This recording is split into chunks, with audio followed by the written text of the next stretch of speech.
Let me get, whoa. That, bro, he's eating something. What the hell, that's so creepy.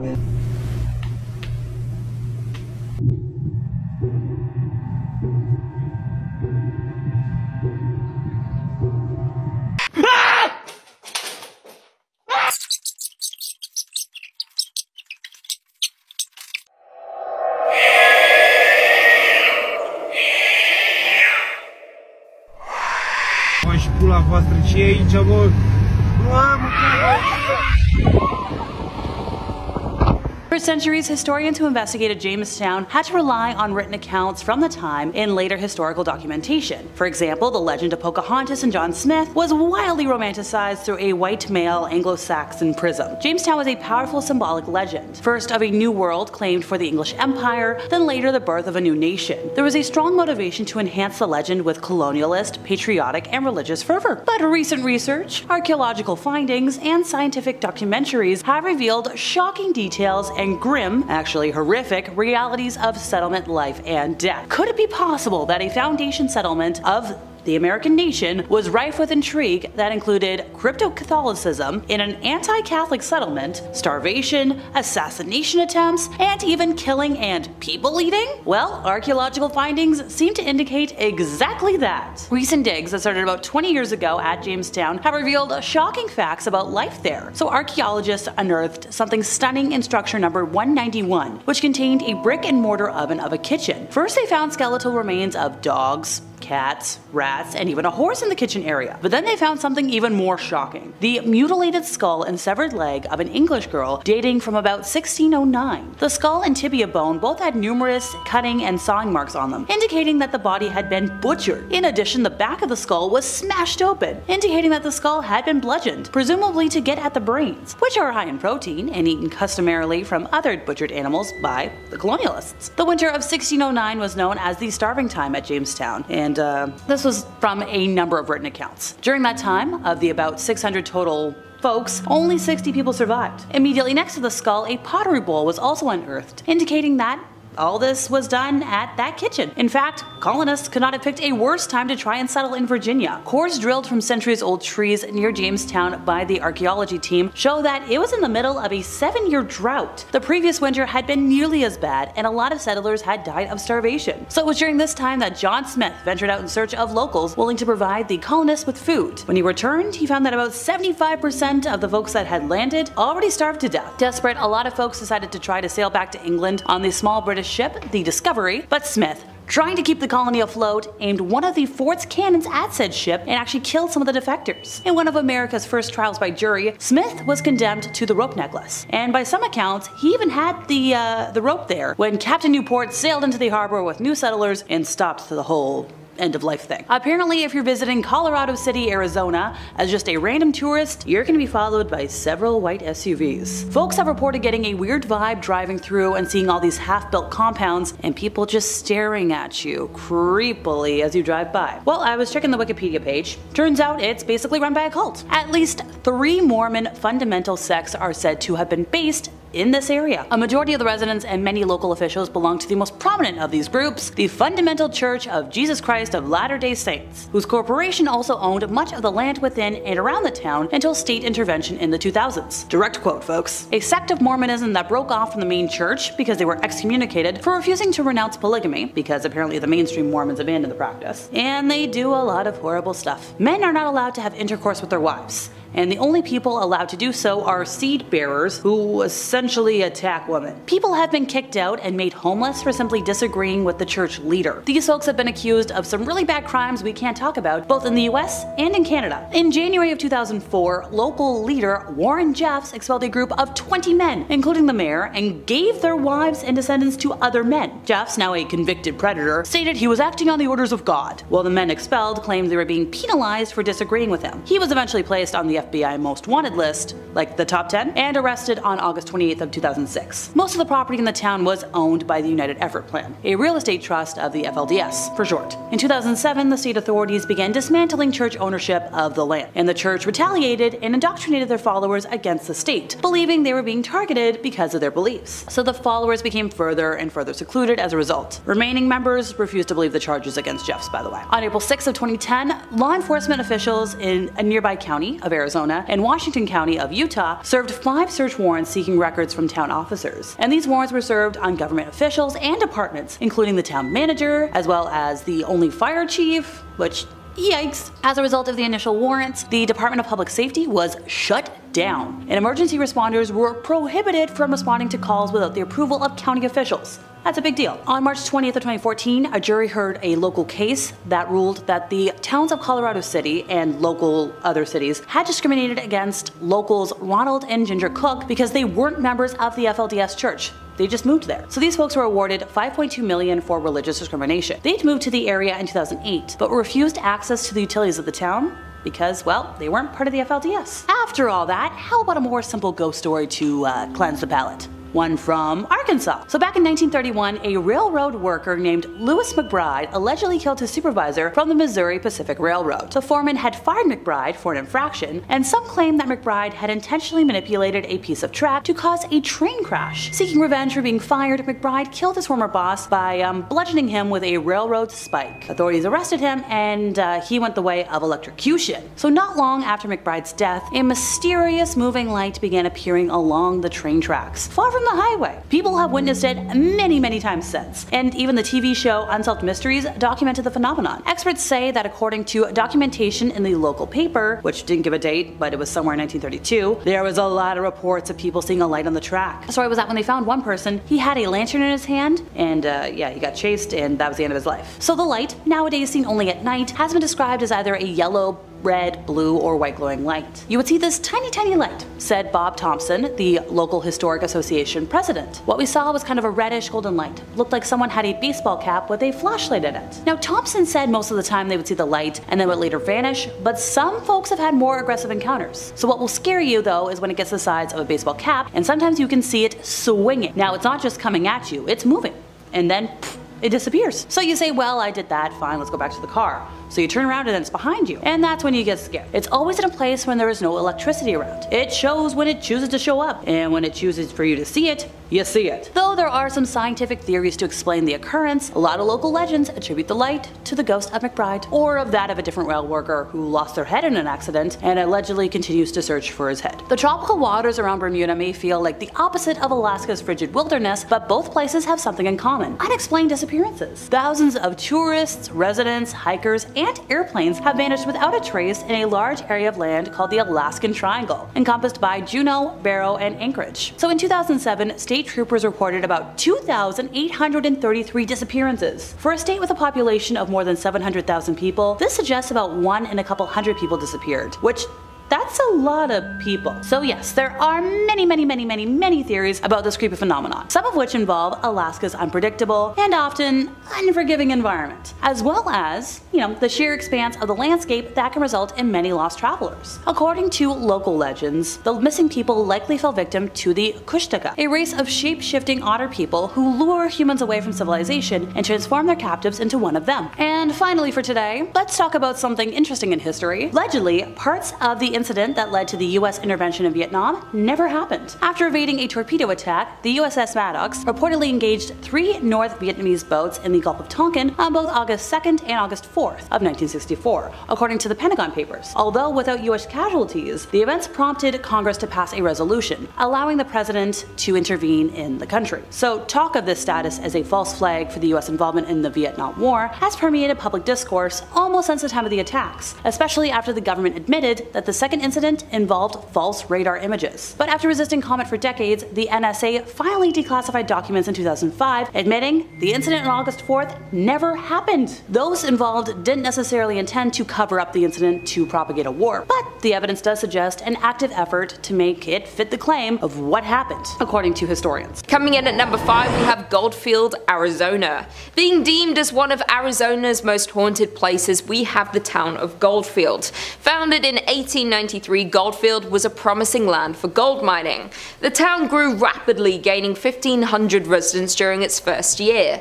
The space was quick to build businesses including stores, a blacksmith, a butcher, a brewery, and 3 saloons, though the town of Goldfield met its fall just as quickly as it was built up. After 5 short years, the gold ran out and people began to dwindle, eventually leaving it fully abandoned, securing its ghost town status. Being classified as a ghost town doesn't necessarily mean a place is haunted by ghosts, but this is not the case for the Goldfield ghost town. There's plenty of documentation and investigations that point to Goldfield being a paranormal active ground. It is known that a mysterious figure lurks within the shadows of the Goldfield ghost town, Bordello. It is unclear who this spirit would have been in life, yet it is commonly believed he was once a miner who lived in the town. Unexplainable knocks and bangs are heard in the building, and some unfortunate visitors have been scratched. This activity is attributed to a dark character who's usually seen wearing a cowboy hat. Just on the horizon of the Goldfield ghost town sits a landscape made ominous by its name and the legend surrounding it. The Superstition Mountains are cloaked in mystery and at the center of many fables, making them notorious among the paranormal community. The Superstition Mountains carry many secrets, the most famous being the location of a supposed deposit of gold and riches in the Lost Dutchman's gold mine. A curse has kept this treasure safe since the days of Goldfield's mining boom. Many have set out to locate these riches, and many have returned empty-handed or found only death. Countless adventurers have perished in the Arizona heat pursuing this chase. Their ghosts are said to now haunt the mountainside. Other secrets of the mountain have people believing that the hill is a place where evil spirits hid and told stories of a devil that lived behind the mountain. There's also a rumored apparition of a hugely tall skeleton named the Borrego Phantom, which appears to those exploring the mountain after dark. Another layer of creepiness is added to the mountain by the local legend that reptile-looking people surface there after dark. All of these creepy mysteries are summed up pretty nicely in the Superstition Mountain's name. In at number 4 we have Glen Rio, New Mexico. Found on the state border of Texas and New Mexico lies the town of Glen Rio. Founded in 1901, it was a town where wheat and cattle farmers settled and grew a community. Being divided between 2 states made for some unusual customs in Glen Rio. The mail would arrive at a train depot on the Texas side, but would have to be transported to the post office on the New Mexico side. The Texas side was part of a dry county, so all the bars were on the New Mexico side. Because the gasoline tax was higher in New Mexico, all the service stations were on the Texas side. By 1920, Glen Rio had a hotel, a hardware store, and a land office, as well as several grocery stores, service stations, and cafes. Though Glen Rio's permanent population never rose above 30 people, the town survived with its tourist-based businesses catering to the many travelers along Route 66. By 1985, only 2 residents remained in the small town, and the Texas post office was the only business open. It too has long since closed. Other buildings have overgrown sites, missing windows, or debris surrounding them.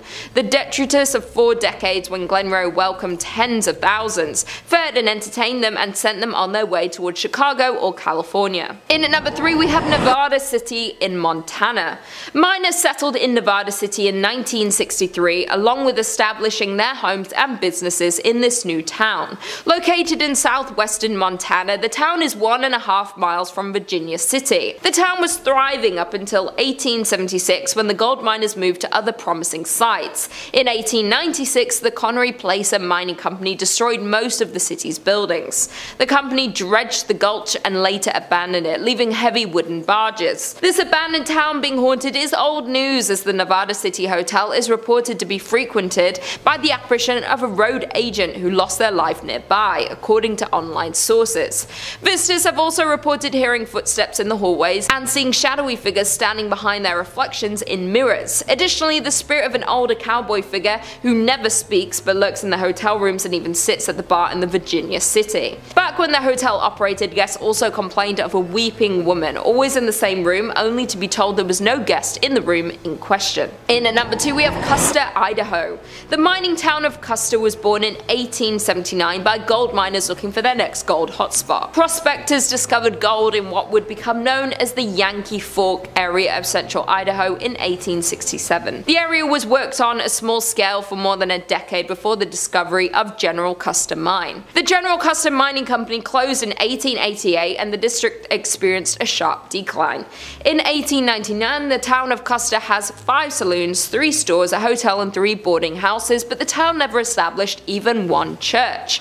By 1910, most of the mines in the area were closed, and the Yankee Forks boom years came to an end. The combined population of Kusta and the nearby Bonanza was just 66 people. The Silver Messenger reports just 2 families remaining in Kusta in 1911, and then being fully abandoned the year following. Today, it has been purchased by the US Forestry Service and, in conjunction with the Friends of Kusta Society, is slowly being made into a historic site. Some original buildings have already been renovated, some are in process, and many others are slated to be restored. Several buildings lost in a 1960s grass fire are due to be replaced with replicas.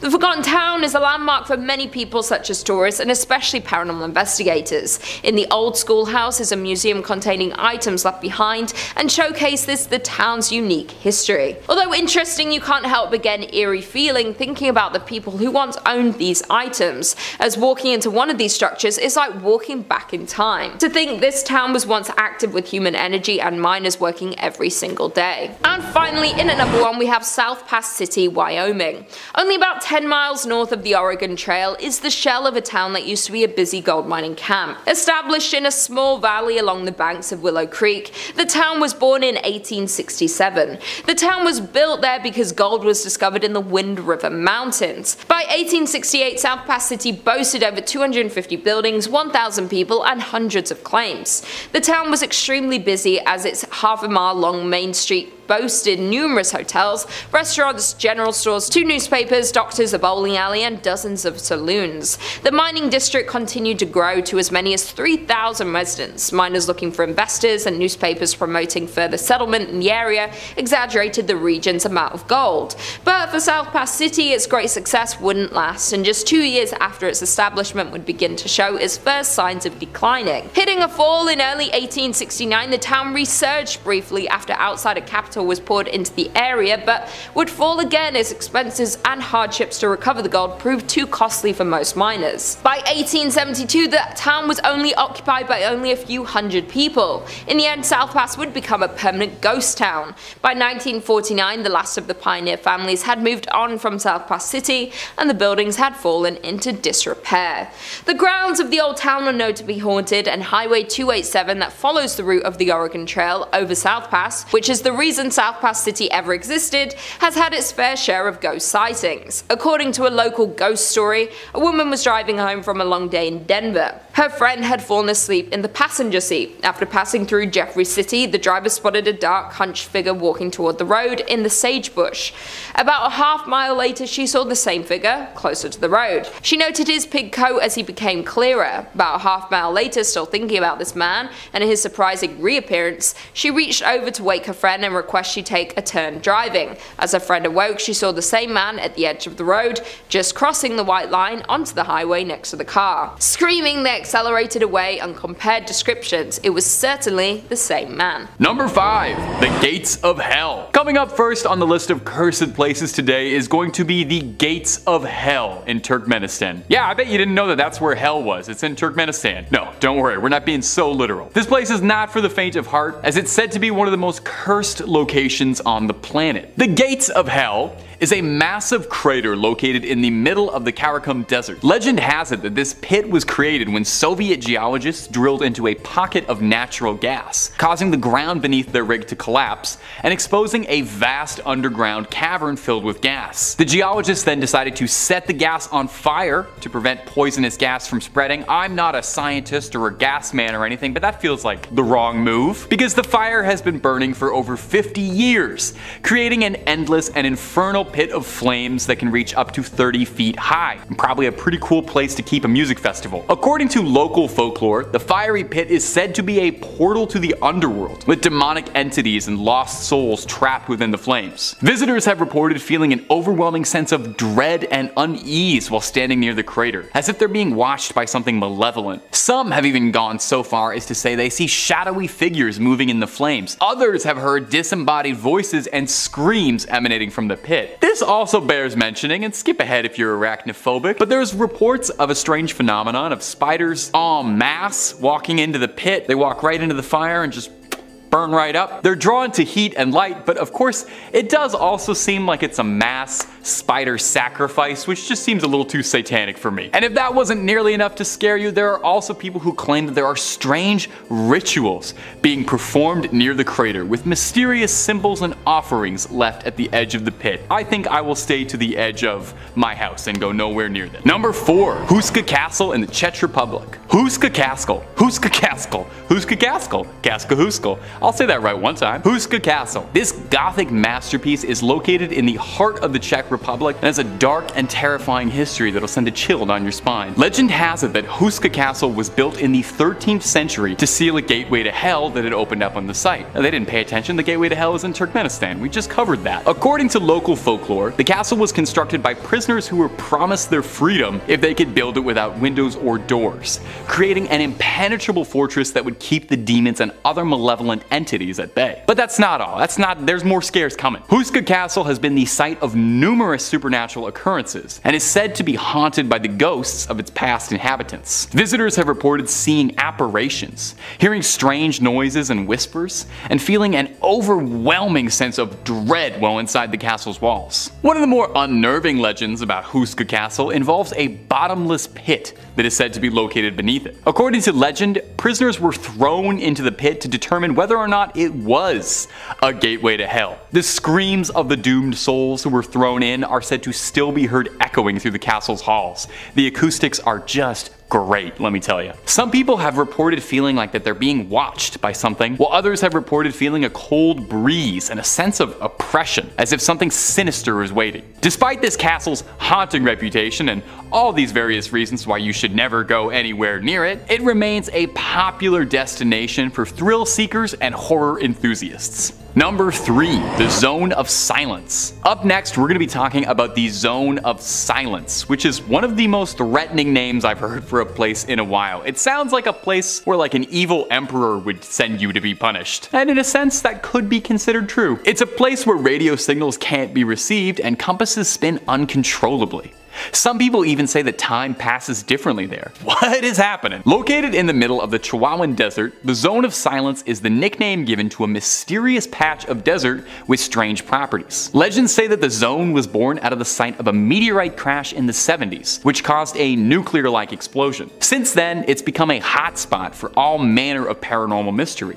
Lights in the sky, unexplained disappearances, and a whole lot more. Now, there's all kinds of conspiracies and speculation about what happens here, but one of the more interesting ones that stood out to me has got to be the legend of a group of cryptids called the Silent Ones. These creatures are said to be humanoid with elongated limbs and featureless faces, and they emit a deafening silence. Those who are brave enough to venture forth into the Zone of Silence say that they feel as if they're being watched by something there. Is it the Silent Ones?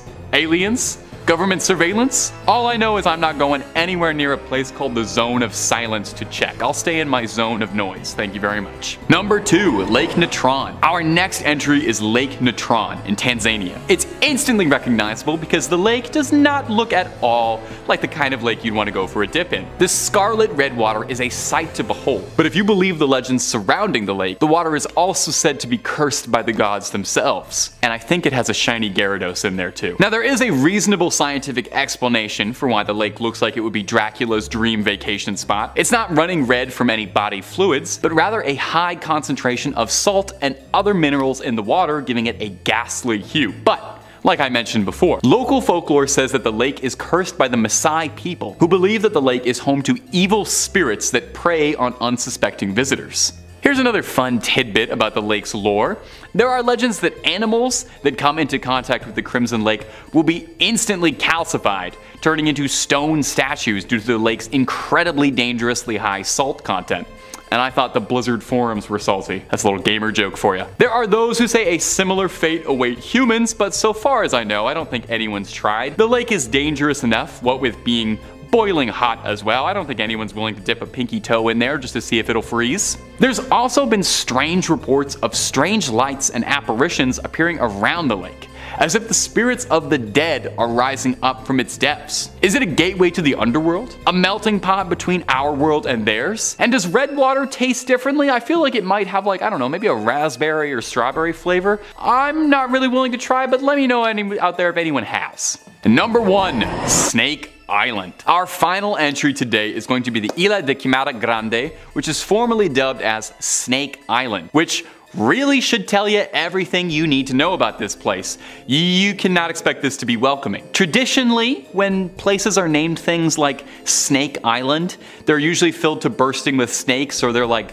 home to a snake-themed supervillain or something. I'm pretty sure the guys who fought G.I. Joe lived on Snake Island. Well, Snake Island earned its name because, guess this, by conservative estimates, there's roughly a snake for every square meter. Estimates suggest there's anything from 4,000 golden lancehead vipers or more living there. There's more snakes than there are people on this island because most Brazilian locals know far better than to go to an island where one of the most venomous snakes in the world live. Yeah, I left that part out. I'm gonna slide that under the door right now, buried the lead a little bit.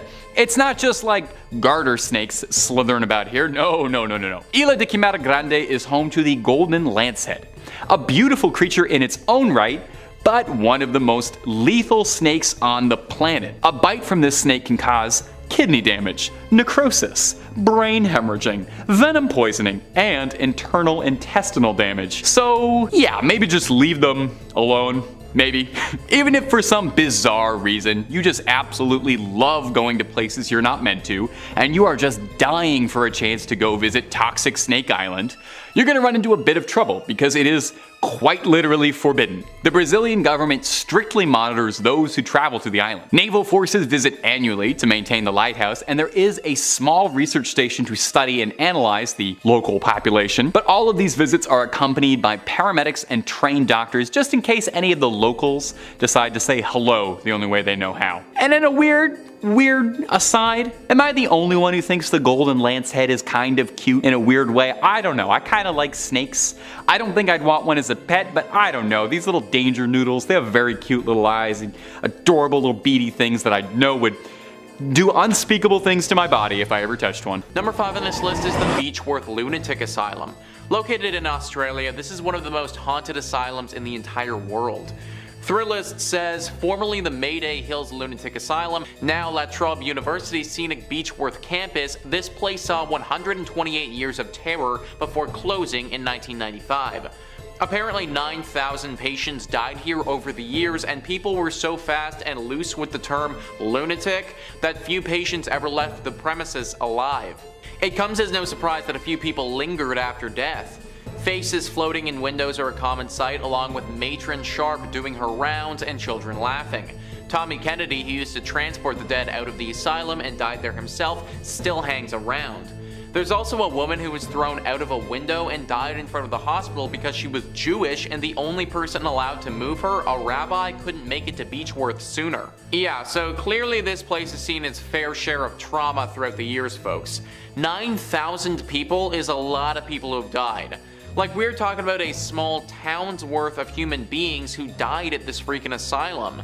And as exampled by that poor Jewish woman, these deaths weren't all from natural causes either. There was said to be some sick workers here, people who were twisted and got off on hurting others, people who worked at the asylum but probably would have been better suited to be in it themselves. Asylums in general are already susceptible to haunting considering what's going on, but when you have this amount of death and atrocities take place, it just makes it that much easier for ghosts and paranormal entities to cling on. Many of the locals don't even come close to this place anymore, and a lot of the tourists who do go here thoroughly regret that decision soon afterwards.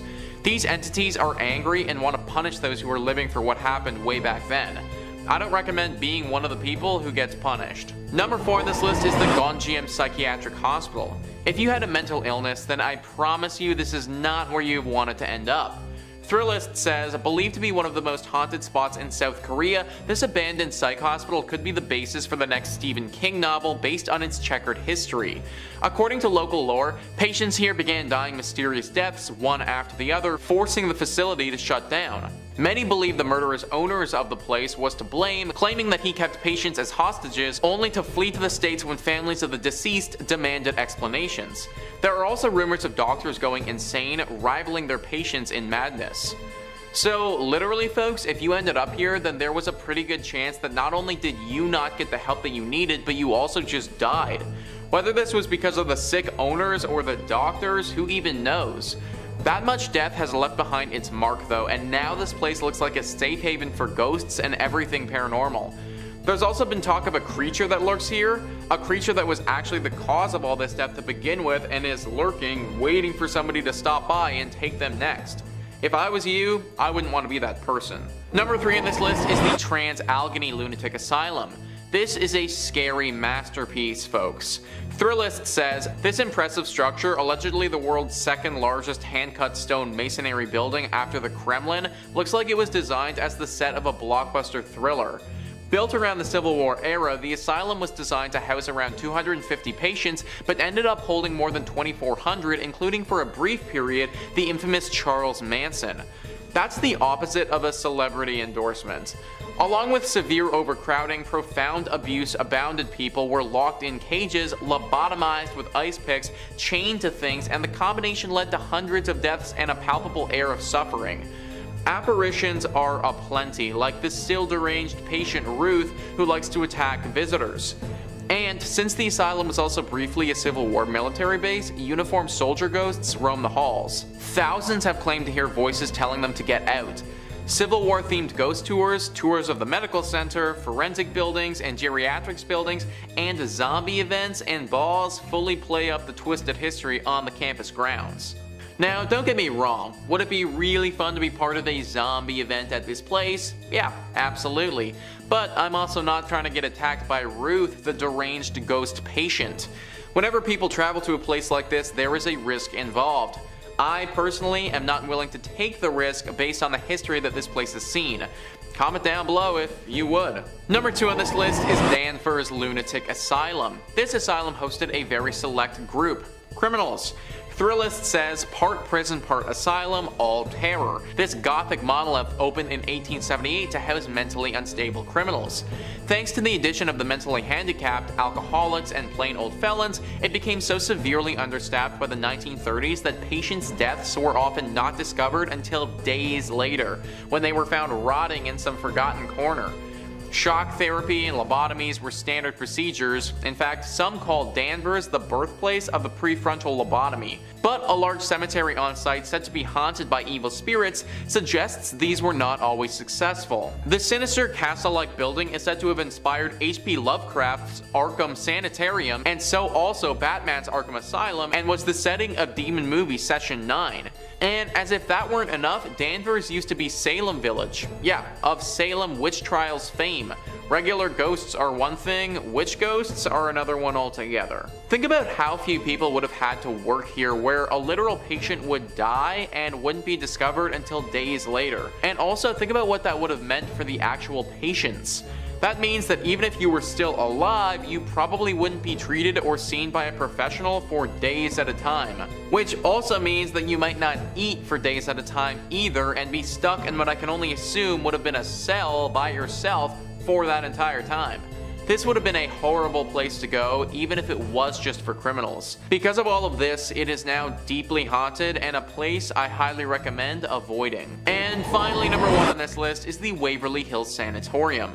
This is an asylum that I've talked about a few times on this channel before, which speaks to how haunted it actually is. Thrillist says, with an alleged 63,000 deaths taking place inside its walls, this place is up to its eyeballs in spirits, not surprisingly topping lists of America's most haunted spots.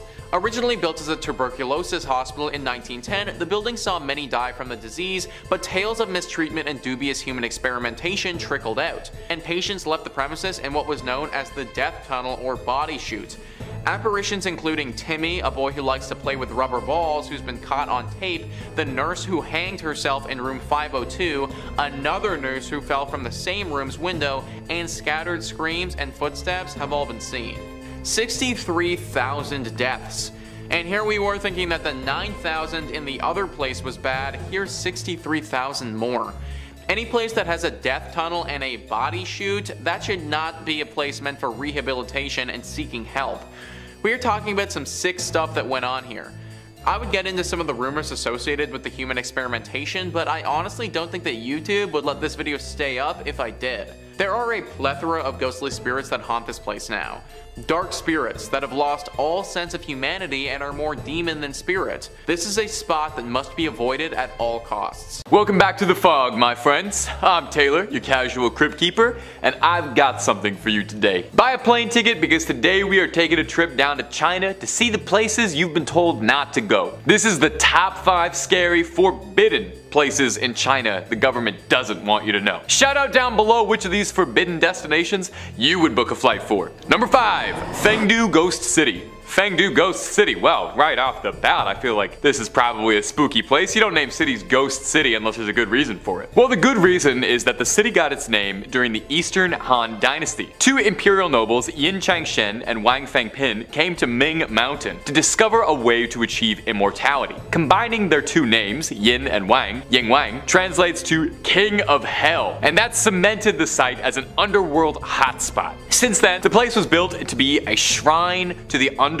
with several temples showing paintings and sculptures of people being punished for their sins and cast into eternal damnation. It's pretty spooky, but honestly it's pretty cool. It's good craftsmanship. And there is some rich folklore to go with the place. Chinese mythology and beliefs say that the dead must pass 3 tests before they're allowed to cross into the underworld, which sounds exhausting to me. I can't even enjoy the relief of death before you're asked to solve some riddles and pass some tests. The village is kind of like a place to conduct these tests, and now you can actually go to it yourself and do it as a tourist attraction and watch performers act out all the trials. But here's the trials. The first test is passing the Bridge of Helplessness, which does sound a little bit like it's from one of the Dark Souls games. It was built during the Ming Dynasty, and good souls are allowed to pass, while evil ones will fall into the water below. Then, you proceed to Ghost Torturing Pass. Oh, that's a fun place to be, where they present themselves for judgment. Finally, the last test is at the entrance to Tianzi Palace, where the ghost must stand on a certain stone on 1 foot for 3 minutes straight. I don't know why I'm standing on 1 foot when the camera is above my waist. You can't tell what I'm doing. I could be standing on as many feet as I want. A good soul will be able to do it, an evil one will fall over. Now this site now is a popular tourist destination due to its very unique structures and fascinating, if not a little bit horrifying decor. I'd want one of those little statues maybe have in my house. I think they're kind of cool, to be honest. And if you're looking for more hellish haunted spots, terrifying tales of poltergeists, ghosts, ghouls, cryptids, aliens, and all kinds of freaks under the sun and above it, while Top 5 Scary is simply the only place to be. Subscribe and stay scared. Number 4, Qiqi Grounds. If you go to Qiqi today, you probably wouldn't think much of it at all. Most notable thing around there is a subway station, and aside from that there's a vegetable market outside, and you can probably score a pretty decent deal on corn. But if you visited Qiqi back in the 19th century, however, when it served as an execution grounds for prisoners, you probably wouldn't feel too welcome. Thousands of prisoners were brought to the Qiqi grounds to serve out their last moments. Every autumn, prisoners were taken through the Zhuanwumen, which earned the fun nickname, the Gate of Death at dawn. Awesome. The doomed would then be lined up east to west, their necks stretched by rope to make it easier to chop. Well, that's good. We always want to make it as easy as possible for the guy chopping necks. A singular chop to the neck was considered the easy way out of a one-way trip to Qiqi. Prisoners accused of more serious crimes would be sentenced to lingqi, which was a horrid punishment of slowly slicing someone many times, leading to it sensationally being dubbed the death of 1,000 cuts by outsiders. These executions were designed to be a public spectacle, something for everybody to come and enjoy, something for the whole family to do when no good movies were playing. Qiqi was one of the busiest intersections in the outer city of Beijing, so crowds would gather to see these things. Most horrifically about this, though, is that sometimes the prisoners who were executed, their bodies were photographed and made into postcards. Given this sordid history, is it much of a surprise at all that passers-by and visitors claim that they can sometimes see ghostly apparitions making their way through the dark hours of the night, or that you can hear screams at all hours? If you ever visit Beijing and make a stop by Qiqi, take a photo. The postcards they sell in the gift shop are a little dicey. Number 3, the Forbidden City. The Forbidden City. Well, that tracks. That sounds very forbidden. Well, back in the 14th century, when it stood as the heart of the Ming Dynasty and served as an imperial palace, yeah, you'd have a pretty difficult time getting access if you were but a common serf like myself. But I think they've relaxed their stance just a little bit, because I found more than a few Google recommended articles for tourist things to do in the Forbidden City. I think they just charge like price of admission now, so it's actually very easy to get into the Forbidden City, and the Chinese government does know about this. So the formerly Forbidden City, which is not quite as catchy a name, is a beautiful tourist tourist spot, and definitely worth checking out. It's got years upon years of culture and rich history behind it, and most importantly, it's said to be very haunted. The Forbidden City is a pretty credible place for a haunting, if I must say. Ghosts are said to be born out of a place of malice, and the Forbidden City has over 600 years of deaths, assassinations, and who knows how many backstabs and plot twists were the intriguer out there. The most recurring ghost story coming out of the Forbidden City, though, is that there's a ghost of a weeping woman, all dressed in white, wandering during the dark hours. Following her is a lingering flute playing. Visitors claim at times they see ghost dogs that run through corridors at the edge of the city, digging up ghost bones. Some travelers report feeling an indescribable strangeness while wandering through the temples. Could it just be they're overcome with beauty and majesty of one of the wonders of the world, or is there spectral energy floating through the air? Before we move off on this one, I want you to take a look at this. A travel blog from Vancouver posted about their experiences traveling through the Imperial City. They noted how odd it was that all the doorways had a raised platform. The guide told them that was a way to confuse ghosts to keep them out. They took tons of photos, but only one stood out for them when they came back. See anything suspicious? Like a ghostly figure just kinda hanging right there in the center? Ugh. Number 2, Dead Fengmin Village. Coming up next on this list is going to be Fengmin Village. Fengmin Village is sometimes known as Dead Fengmin's Village, which is not exactly the most welcoming name you want to hear, but there's a pretty good reason for it though. The village itself is about as dead as a village can be, long abandoned by an unknown tribe. It's located in the valley of a nameless mountain in northern China's Henan province. An abandoned city left in a nameless mountain. It seems like it's the start of a chosen one, like heroic journey out there, start of a quest. The surrounding landscape is supposedly quite beautiful. A flowing brook, a lush forestry and trees, and buildings from the Qing dynasty. 39 buildings, 200 rooms, all of them left completely vacant. And the weird part? No one even knows why. There is extremely little information to be found on Fengmin Village. Who lived there, what happened to them, and so on, making it absolutely rife for urban legends of hauntings and ghosts. It's a fairly popular spot for backpackers and hikers with an interest in the supernatural who are looking to discover something in the lost village. One story tells of a hiker named Maitreya who would make expeditions out to Fengmin Village, camping alongside the river just outside with a few companions. On one of his treks, he got the bright idea in the middle of the night to prank his companions by jumping and scaring them, which, let me just say, I absolutely have to respect that. You're camping out in an abandoned ghost village, you have to seize the opportunity to prank your friends just a little bit. Well, before he got a chance, he got served up his own scare because he swears a discordant, sad-sounding voice kept calling his name out over and over, in a voice he said he couldn't recognize or had never heard before. And none of his friends had any idea what he was talking about. At number 1, Chow Nai 81. Our next entry is Chow Nai number 81, a building that has a fairly notable reputation, being listed as the most haunted building in Beijing. It's Beijing's most famous haunted house. The ghost most commonly reported in this house is that of a woman who was the wife of an officer in the National Revolutionary Army during the Chinese Civil War in the late 1940s. He had fled to Taiwan with his compatriots before the end of the war and left his precious wife behind. Naturally, she was pretty upset about this. She was despondent. She felt that without her husband, she had nothing left to live for and thusly took her own life. And her spirit has been trapped in the house ever since. Residents who live around the area claim that during thunderstorms you can hear shrill, violent screaming coming from inside the house. Visitors report that walking into the house immediately, you feel a cold chill come over you and a feeling of inescapable dread. Not good. Not good to feel those things. There's stories of people going inexplicably missing connected to this mysterious house. One notable story is that of a British priest who is said to have initially built the property to serve as a church who went missing shortly before it was finished. When an investigation was launched to look for him, they supposedly discovered a secret tunnel that led to a neighborhood in the northeast, and the priest's body was never discovered. Now, another story was that 3 construction workers in the basement of a neighboring building weren't paying attention to what they were doing and broke through a thin wall leading into building 81. They went through the hole and the 3 of them vanished. And now there are people who conspire that this event is what led the government to cancel its plans to demolish the building for fear that it might be haunted. And it hasn't been yet because it's still standing there, and you're more than welcome to visit. You can take a guided ghost tour if you're feeling brave enough, and hopefully you come back. Well, that's all she wrote, my ghouls and goblins.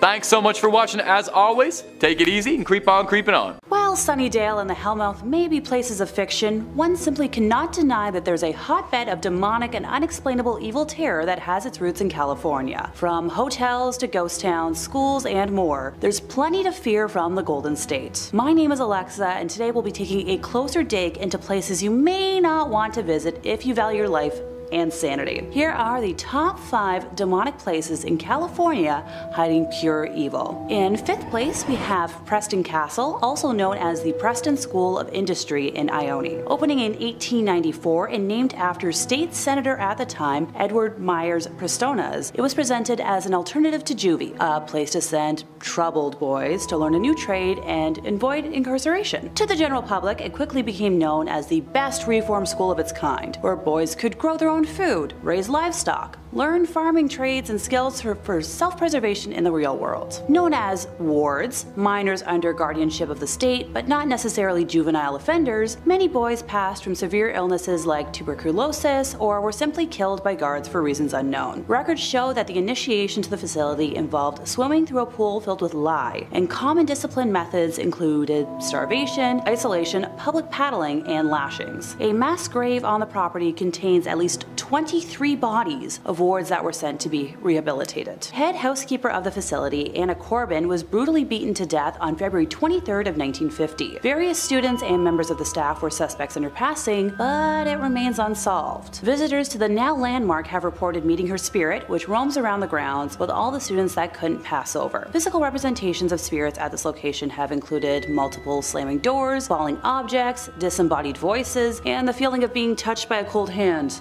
All common pranks that are meant to terrorize and discombobulate. In 4th place, we have the Los Coches Adobe in Soledad. Before the establishment even broke ground, back when the area was used primarily for mining, over 30 miners perished in a soil collapse, and visitors to the area have since reported hearing their cries for help from the now abandoned mine shaft, while feeling pressure on their chest and back as if they were being buried alive. The Adobe itself is located on the site of Highway 101. The building being originally built in 1843 to be used as lodging for workers in the area. Between 1872 and 1886, Soledad served as the terminal station for the railway that connected to San Francisco. Legend says that the owner of the inn was responsible for ending the lives of multiple folks who stayed there, especially near the end of the inn being in use, by entering the rooms as they slept and slitting their throats before stealing their riches in an attempt to keep the inn, well, afloat. Other spirits spotted on the property include, but are not limited to, a man hanging from a tree swaying in the wind,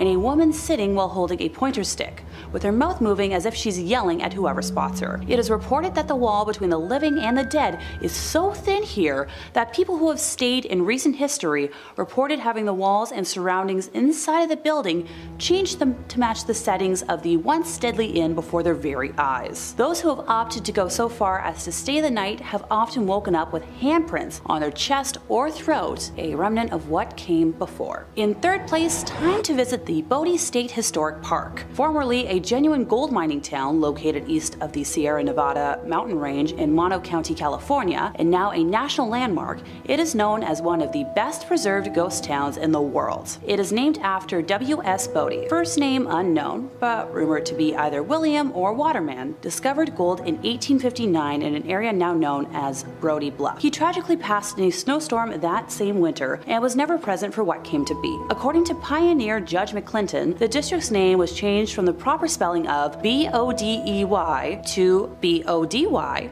body, and then a few other phonetic variations, to eventually become B-O-D-I-E after a painter in the nearby boomtown of Aurora lettered a sign as such. You know, an accidental typo that stuck through history. While the output from the mine is largely insignificant in terms of mining history, the violence and early endings to lives tell a different story. A particularly harsh winter between 1878 and 1879 claimed hundreds of lives, with many others perishing from falling timber and explosions underground. Bodie as a town grew to have a reputation for violence and lawlessness, and unlike other mining camps at the time, killings were daily events. Robberies, stage holdups, and fights happened at such a frequency that no complete record could be kept. Reverend F.M. Warrington would describe the area in 1881 as a sea of sin lashed by the tempests of lust and passion. The first of 4 mysterious fires tore through the business district in 1892, the next destroying the town mill in 1912, and yet another destroying the same mill again in 1898. The last of the unknown fires demolished most of what was left of the now ghost town in 1932, taking way too many lives too soon in the process. When the last producing mine shut down after 1945, very few people were left living in what was left of the town, and all eventually met untimely ends. One man shot his wife unprompted, and 3 other men from the town took it upon themselves to take his life for that act. According to historians, the ghost of that man would visit the 3 men after his passing, shaking his fist and appearing as if he was cursing them out. Those men soon died of mysterious diseases and illnesses. Visitors to the area have reported meeting spirits that leave them feeling suffocated, seeing doors open and close on their own, and rocking chairs that may or may not have a menacing older lady staring them down, or even the empty chair rocking on its own. Nowadays, boating may be a tourist destination, but if you remove anything from the land,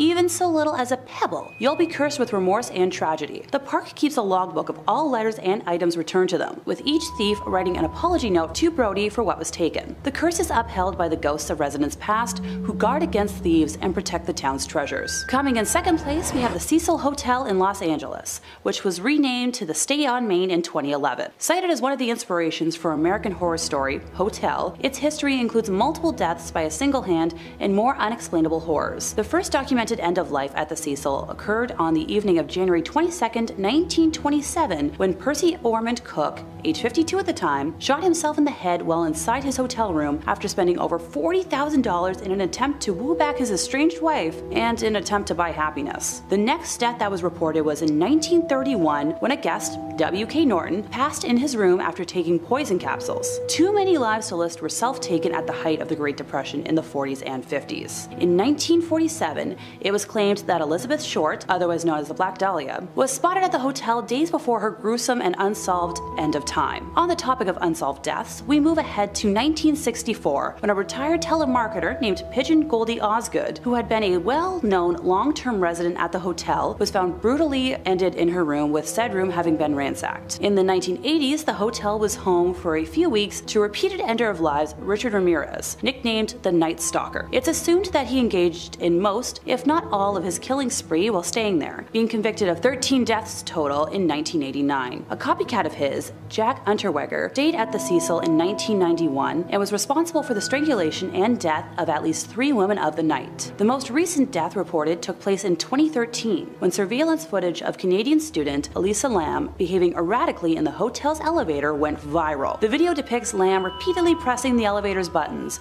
walking in and out of the elevator, and was recorded shortly before her disappearance. After 19 days of being missing, her naked body was discovered in a water supply cistern on the hotel roof, following complaints from guests of odd-tasting water and low pressure. And finally, in first place, we have the famed Winchester Mystery House in San Jose. It all began in 1881, when the passing of Sarah Winchester's mother, father-in-law, and husband, William Winchester, of the famed Winchester Repeating Arms Company, passed away in quick succession, leaving her with a very large inheritance, assumed to be around $20 million, which would amount to roughly $561.6 million today, and a 50% stake in the company, making her one of the wealthiest women at the time. After living in Connecticut for the majority of her life, a combination of an arthritis diagnosis and meeting with a medium convinced her to start a new life in California. She believed her family to be cursed by victims of the Winchester rifle, and began construction on what was originally a 2-story, 8-room farmhouse, which she purchased in 1886. She and her late husband shared an interest in architecture, and after dismissing all of the architects she originally met with, decided to do all of the home planning herself. She was known to rebuild and abandon construction if anything didn't meet her expectations, which resulted in a maze-like design. It is believed that said maze-like design was mainly intended to confuse and keep spirits from harming her and what was left of her family. According to paranormal investigators Mary Jo Ignafo and Joe Nickel, the bell tower built on the property was used to summon spirits, and Sarah was known to throw lavish parties for the beings she feared in an attempt to please them. It was reported in the San Jose News in 1897 that a 7-story tower was torn down and rebuilt 16 times. As a result of her expansions, there are walled-off exterior windows and doors that lead to nowhere, along with staircases that end suddenly, and as the house grew in size, up to 5 additional levels were added to the home. When the 1906 San Francisco earthquake hit, the damage to the home was quite extensive. The 7-story tower and most of the chimneys collapsed. An entire wing was destroyed, along with the 3rd and 4th story additions, and pipes that were protruding from what were once window boxes. Before the earthquake, the house is believed to have had 500 rooms, and at this time of Sarah's passing in 1922, the house had 160 rooms, 2,000 doors, 10,000 windows, 47 stairways, 47 fireplaces, 13 bathrooms, and 6 kitchens. Visitors to the house today have reported multiple instances of experiencing cold spots, footsteps, cooking smells, odd sounds, whispering, doors and windows slamming, and feelings of being watched. Hello out there, my friends through the fog. I'm Taylor, your casual crypt keeper, but you already knew that. And I got something for you today. We've been exploring the globe lately, looking for the spookiest paranormal hotspots around the world, hunting the Earth's most haunted places. Today, we're gonna take a trip down to India to investigate the places the locals would tell you to avoid. Let's dive on in for the top 5 demonic places in India that are hiding pure evil. What country would you want to see us do a deep dive on next? Or states, you know? Let us know in the comments and maybe we'll see it in a future video. Number 5, Bangar Fort. Now, if you Google Bangar Fort, if you're planning a trip up there anytime soon, almost every result will give you back something like India's most notorious or India's most haunted, so maybe that should give you a bit of a sense as to what's going on here. It's bad news. In fact, the place is said to be so filled to bursting with malevolent spirits that the Indian government actually restricts tourists from visiting after sunset for fear of spiritual danger. Let's take a look at the history of the Bangar Fort, one of the most notorious haunted places in India if the search engine is anything to go by. The fort was first built in the 17th century, and according to local legends, a religious ascetic lived nearby to the fort and insisted that any house built near the fort shouldn't be taller than his own house. Not sure why, but he just didn't want to be upstaged, I guess. If the shadow of any house fell on his own, he would destroy the fort, he threatened. When columns were added to the fort that casted a shadow, the fort was destroyed and abandoned seemingly overnight. Now, a variant of this legend suggests that a priest who practiced black magic and was a practitioner of the occult was in love with a princess who lived in the fort. He offered her a love elixir, and when she refused his proposal, he cursed the entire village, condemning it to be damned by the spirits for eternity. Locals claim that walking by the Bangar Fort, you can hear women screaming and crying from within at night, and strange otherworldly music can be heard playing seemingly from nowhere. Other residents claim that they see shadowy wisps or ethereal lights coming out of the fort's structure alongside strange smells? What does a ghost smell like, I wonder? You know what?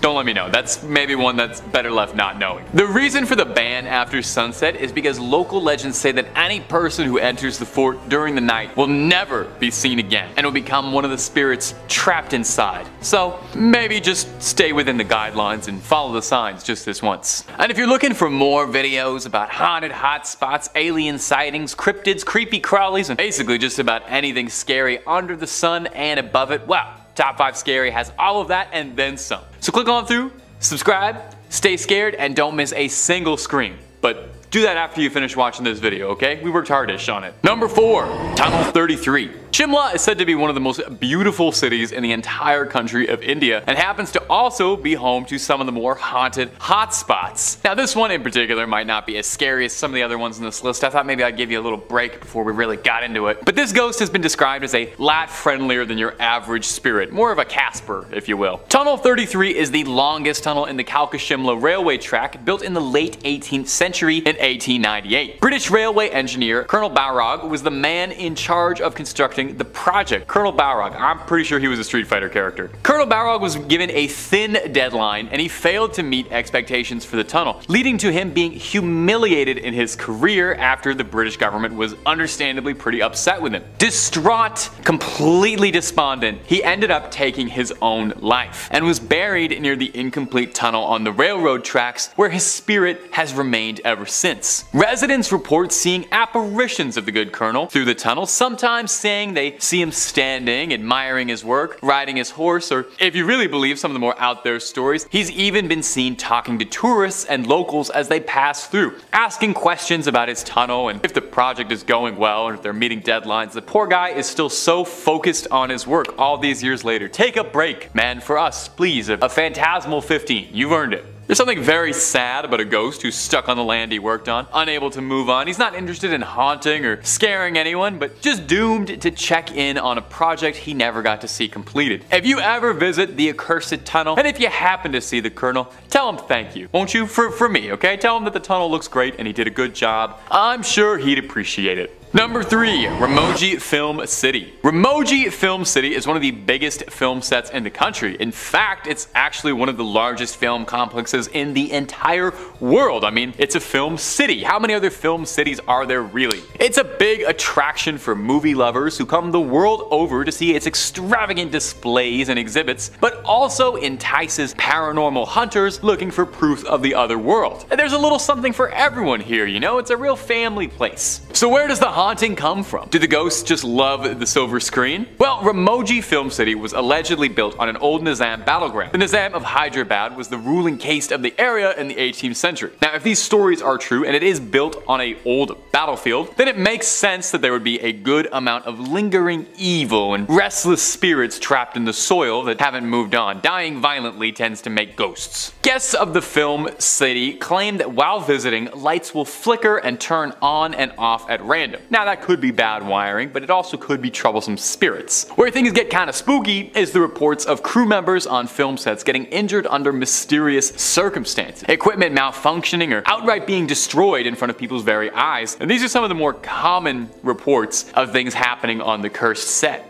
Women in particular have felt targeted by the ghosts or spirits in the Remoji Film City. Actresses have claimed that they felt like they were being watched in their green rooms or even feeling a supernatural tugging at their clothes during filming. Now, I'm sure they make all kinds of genres of movie at the Remoji Film City, but if you want my professional advice, I think they should definitely consider filming a horror movie there. It sounds like they would save a ton on the special effects budget, or maybe they could make a documentary. Do you need to pay a ghost if you're gonna have a ghost in a movie? Do ghosts still have the same workers' rights? Somebody look into that for me. Number 2. The Charleville Mansion. We're headed back to Shimla for this next one. It sounds like if you're booking a trip to India to take in the sights and the spirits, Shimla is the #1 place to be. Beautiful and filled with ghosts. Once you're done checking out the tunnel, take a trip to the Charleville Mansion, said to be the home to an old poltergeist. It's a century-old abandoned fort built during the British rule, and its first owner was a British officer whose name has seemingly been lost to time. Probably something like Wilford Brimley, though that's a different guy. When the officer and his wife moved into the mansion in 1913, they were unaware of the rumors surrounding it, and they just thought they were getting a great deal on rent. A previous owner had already fled the property because of the hauntings that had taken place. They said that there was a ghostly figure that would slowly apparate in the middle of the night and would smash objects and throw them around the house. Now, despite this house being haunted, the officer himself didn't personally believe in ghosts. He wanted to test this theory of whether or not there was a poltergeist in his home, and so he locked all of the doors in his house and waited, just sat there twiddling his thumbs, tapping his feet, waiting for a ghost to approach. Well,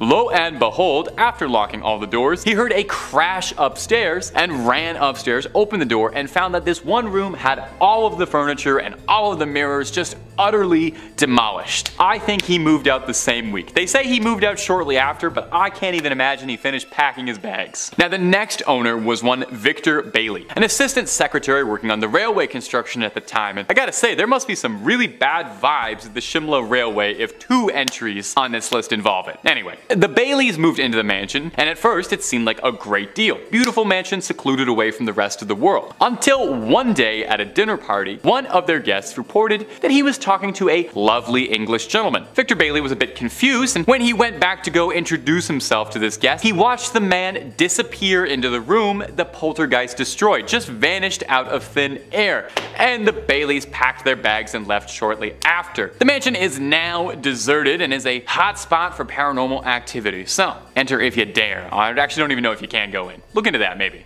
Number 1. Dumas Beach. And we all love a good beach vacation. If you're looking for somewhere sweet to lay back while sipping on something sweet, India is full of some beautiful beaches. But we are not here to talk about anything lovely, okay? This isn't top 5 lovely, although that would be just delightful. I would love to work on top 5 lovely if we're ever gonna make that a channel. Maybe you guys are listening. We're going to Dumas Beach, located along the Arabian Sea in Gujarat. The first thing you'll notice about this beach that stands out is the black sand, which is already pretty unnerving. Most beaches don't look like that. The local folklore says that Dumas Beach used to be a burial ground for Hindu people, and as such, generations of spirits are ingrained into the sand. Building on this legend says that the reason for the obsidian colored sand is years worth of cremated ash by the burning of the dead, eventually overtaking the sand on the beach. So, I don't know, if you're thinking about making a sand castle, maybe think twice about that. Maybe keep the flip-flops on too, okay? So what do people say about the spirits out there? Well, it's been said there's a negative aura present in the air, and even just while visiting, tourists and residents say they can feel this sense of dread that something is wrong immediately walking around there. Locals say that the spirits of the dead walk down the beach at night, and visitors claim to hear inexplicable voices, scary laughter, and crying. So if you want a nice, long, romantic walk down the beach in India, just keep in mind that you're gonna have a bit of an audience with you.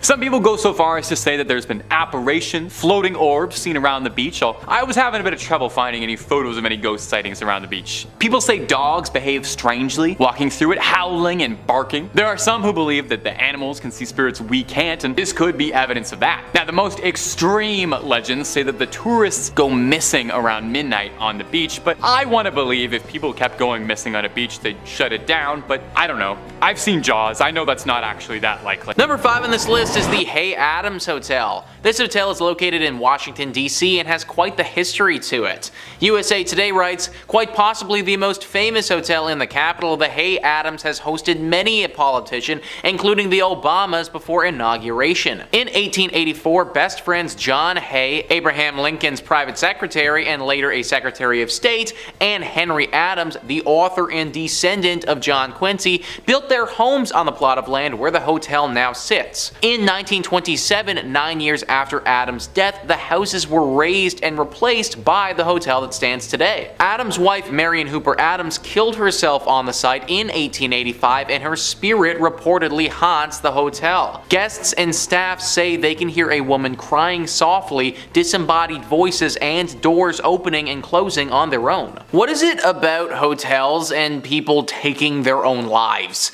It feels like so many hotels are haunted because someone left the world far too early, and usually it was their decision to do so. Marion Hooper Adams is no exception, and she has made this hotel a very inhospitable place to stay. Sometimes you hear the faint cries of a creature or spirit and they go away, but apparently her spirit absolutely wails. All the time there are screams and crying heard. In fact, it's so repetitive that it gets less scary and more of an annoyance than anything else.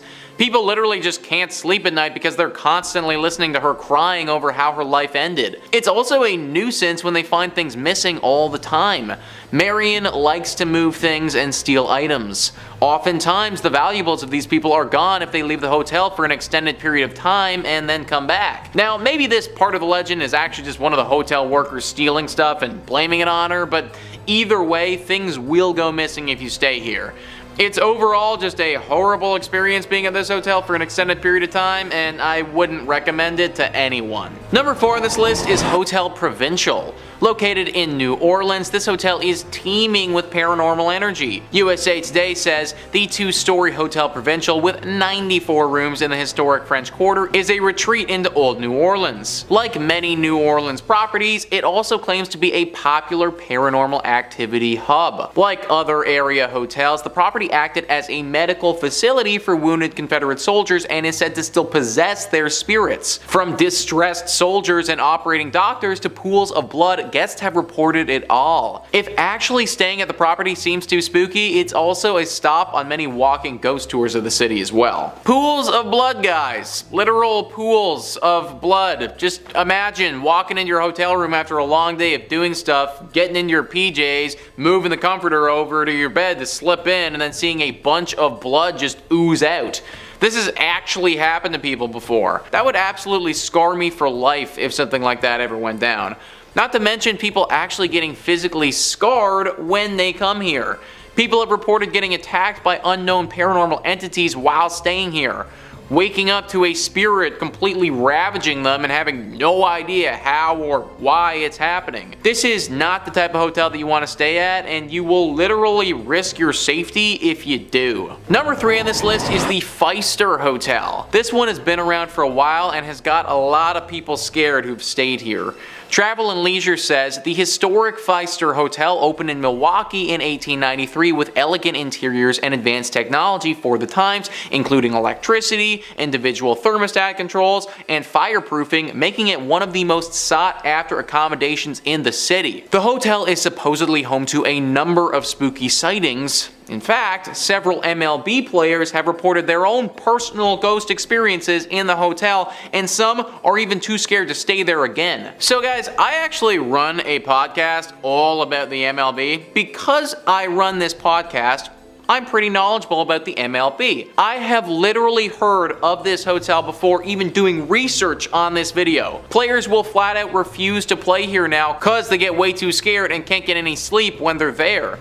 Then obviously when they play their game the next day, they suck because they just spent the entire night basically fending for their lives in this haunted hotel. It's really too bad that it has to be this way because this is apparently one of the nicer hotels in Milwaukee. It's definitely one of the oldest, and back then it was the best place to stay if you wanted a luxurious night. Hopefully the ghosts that reside here eventually leave and we can all enjoy it once again without getting completely haunted. Number 2 on this list is the Emily Morgan Hotel. The Emily Morgan Hotel is located in Texas and is probably the most haunted in that entire state. It wasn't always the lovely and renovated hotel that it is today. Prior to this being a beautiful place to stay, this was actually a hospital and a place for doctors to stay. Obviously, during that period, it saw a lot of illness and death, and that has tainted the space. But believe it or not though, this isn't the only set of tragedies that this location has seen. Before it was a hospital, before it was anything at all, on this very site where the hotel currently sits was the Battle of the Alamo. The Battle of the Alamo was one of the most critical battles in the Texas Revolution. The battle lasted for 13 brutal days in 1836. It was between the Mexican soldiers and the Texan soldiers. The Mexican soldiers won out and killed every single one of the Texan soldiers who were there defending their fort. This battle is one of the most famous in American history for how horrible and brutal it was. It's no wonder that the land here is haunted and will infect basically anything that's built here. It also doesn't help when the hotel used to be a hospital which saw its fair share of horrible things too. Nowadays, this hotel has a whole cast of paranormal characters. Soldiers from back in the day have been spotted roaming around the halls, and patients and doctors as well. There have even been a few occasions where people have reported having visions of being on the battlefield as if they were transported there. Definitely not the spot to be staying on your vacay to Texas. And finally, number 1 on this list is La Fonda on the Plaza. This is a hotel located in New Mexico that has been host to plenty of tragedies. Travel and Leisure says this beautiful Santa Fe, New Mexico hotel has an incredibly rich history. Since 1609, a number of inns have been located on this very site, but a handful of events may be the cause of continued hauntings. According to the National Trust for Historic Preservation, the ghosts of a judge shot in the lobby, a businessman who gambled everything away at the hotel before jumping down a well, and a bride killed on her wedding night are just a few of the spirits that you may come across during your stay here. That's 3 spirits too many for me, guys. Whenever situations like this arise, I start to question things. What I mean is that, isn't this a little bit odd that 3 totally separate, completely different tragic events all took place right here at different times? Sure, it could be a coincidence, but it seems like a rather sad one if you ask me. Maybe there was always something about this space that was just a little off. Maybe people who come here just get hit with horrible luck. Maybe this hotel was built on some sort of ancient ground that it shouldn't have been built on, and this is the horrible reaction. I obviously can't say for sure, but something's fishy about this hotel, and I wouldn't recommend checking it out if I was you. Number 5 on this list is the Beachworth Lunatic Asylum. Located in Australia, this is one of the most haunted asylums in the entire world. Thrillist says, formerly the Mayday Hills Lunatic Asylum, now La Trobe University's scenic Beachworth campus, this place saw 128 years of terror before closing in 1995.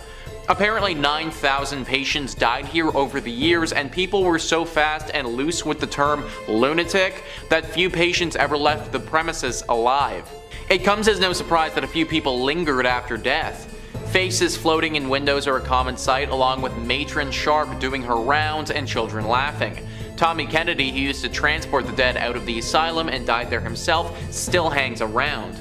There's also a woman who was thrown out of a window and died in front of the hospital because she was Jewish and the only person allowed to move her, a rabbi, couldn't make it to Beachworth sooner. Yeah, so clearly this place has seen its fair share of trauma throughout the years, folks. 9,000 people is a lot of people who have died. Like, we're talking about a small town's worth of human beings who died at this freaking asylum. And as exampled by that poor Jewish woman, these deaths weren't all from natural causes either. There was said to be some sick workers here, people who were twisted and got off on hurting others, people who worked at the asylum but probably would have been better suited to be in it themselves. Asylums in general are already susceptible to haunting considering what's going on, but when you have this amount of death and atrocities take place, it just makes it that much easier for ghosts and paranormal entities to cling on. Many of the locals don't even come close to this place anymore, and a lot of the tourists who do go here thoroughly regret that decision soon afterwards. These entities are angry and want to punish those who are living for what happened way back then. I don't recommend being one of the people who gets punished. Number 4 on this list is the Gonjiam Psychiatric Hospital. If you had a mental illness, then I promise you this is not where you wanted to end up. Thrillist says, believed to be one of the most haunted spots in South Korea, this abandoned psych hospital could be the basis for the next Stephen King novel based on its checkered history. According to local lore, patients here began dying mysterious deaths one after the other, forcing the facility to shut down. Many believe the murderous owners of the place was to blame, claiming that he kept patients as hostages only to flee to the States when families of the deceased demanded explanations. There are also rumors of doctors going insane, rivaling their patients in madness. So literally folks, if you ended up here, then there was a pretty good chance that not only did you not get the help that you needed, but you also just died. Whether this was because of the sick owners or the doctors, who even knows? That much death has left behind its mark though, and now this place looks like a safe haven for ghosts and everything paranormal. There's also been talk of a creature that lurks here, a creature that was actually the cause of all this death to begin with and is lurking, waiting for somebody to stop by and take them next. If I was you, I wouldn't want to be that person. Number 3 on this list is the Trans-Allegheny Lunatic Asylum. This is a scary masterpiece, folks. Thrillist says, this impressive structure, allegedly the world's second largest hand-cut stone masonry building after the Kremlin, looks like it was designed as the set of a blockbuster thriller. Built around the Civil War era, the asylum was designed to house around 250 patients, but ended up holding more than 2,400, including for a brief period, the infamous Charles Manson. That's the opposite of a celebrity endorsement.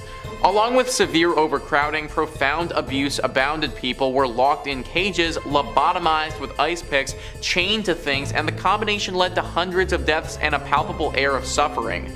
Apparitions are aplenty, like the still deranged patient Ruth who likes to attack visitors. And since the asylum was also briefly a Civil War military base, uniformed soldier ghosts roam the halls. Thousands have claimed to hear voices telling them to get out. Civil War themed ghost tours, tours of the medical center, forensic buildings and geriatrics buildings, and zombie events and balls fully play up the twisted history on the campus grounds. Now, don't get me wrong, would it be really fun to be part of a zombie event at this place? Yeah, absolutely. But I'm also not trying to get attacked by Ruth, the deranged ghost patient. Whenever people travel to a place like this, there is a risk involved. I personally am not willing to take the risk based on the history that this place has seen. Comment down below if you would. Number 2 on this list is Danvers Lunatic Asylum. This asylum hosted a very select group, criminals. Thrillist says, part prison, part asylum, all terror. This gothic monolith opened in 1878 to house mentally unstable criminals. Thanks to the addition of the mentally handicapped, alcoholics, and plain old felons, it became so severely understaffed by the 1930s that patients' deaths were often not discovered until days later, when they were found rotting in some forgotten corner. Shock therapy and lobotomies were standard procedures. In fact, some called Danvers the birthplace of the prefrontal lobotomy. But a large cemetery on site said to be haunted by evil spirits suggests these were not always successful. The sinister castle-like building is said to have inspired H.P. Lovecraft's Arkham Sanitarium, and so also Batman's Arkham Asylum, and was the setting of demon movie Session 9. And as if that weren't enough, Danvers used to be Salem Village. Yeah, of Salem witch trials fame. Regular ghosts are one thing, witch ghosts are another one altogether. Think about how few people would have had to work here, where a literal patient would die and wouldn't be discovered until days later. And also think about what that would have meant for the actual patients. That means that even if you were still alive, you probably wouldn't be treated or seen by a professional for days at a time. Which also means that you might not eat for days at a time either, and be stuck in what I can only assume would have been a cell by yourself for that entire time. This would have been a horrible place to go, even if it was just for criminals. Because of all of this, it is now deeply haunted and a place I highly recommend avoiding. And number 1, Poveglia. This list has not been pleasant. I guess I should have expected that, given the tone of all of these wretched, horrible, and haunted places. So let's close this list off and find somewhere nice and sunny to get away from all of life's woes. Maybe somewhere nice like, I don't know, Italy? Maybe somewhere off the coast of Venice, like the island of Poveglia? Now, Poveglia is an infamous island in Italian history. It once served as a quarantine zone and final resting place for victims of the Black Plague. You know that one. As the plague ravaged Europe and paranoia set in across the lands, it was said that anyone who showed so much as a symptom, if you had a runny nose, they shipped you off to Poveglia to live out the rest of your days. Oftentimes, they would send people who weren't even really sick. You just complain about a headache trying to get a day off work, and you're on a longboat to the last island you're ever going to go to.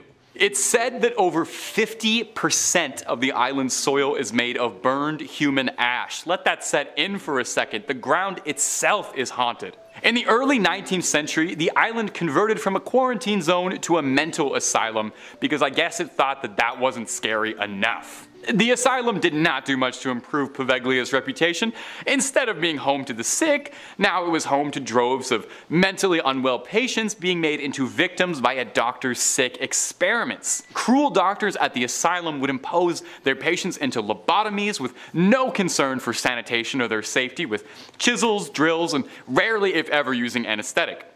An old ghost story has it that the main doctor at the asylum was haunted by the spirits of his former patients and the crimes he'd committed, and it drove him to such madness that he cast himself off the bell tower of the island, where they say his screams can still be heard. Now, if I told you all of that and you still want to visit, first of all, why? And second of all, you're going to need to be pretty crafty, as it's totally completely forbidden. You will be pressed to the fullest extent of the law if you're caught trespassing, not even remotely worth the risk if you ask me. At best, you get arrested. At worst, haunted for the rest of your days. And that's about all she wrote for this one, my ghouls and goblins. Thanks so much for watching. Creep on creeping on, and I'll see you in the next one, provided I'm not being possessed by a malevolent spirit. Take it easy. Number 5 on this list is Pink Place Market. This would be a really nice place to do your shopping if it wasn't so freaking haunted. Mental Floss says, as one of the most famous public markets in the country, Pike Place Market is known for a lot of things. Fresh coffee, fresher fish, and paranormal activity.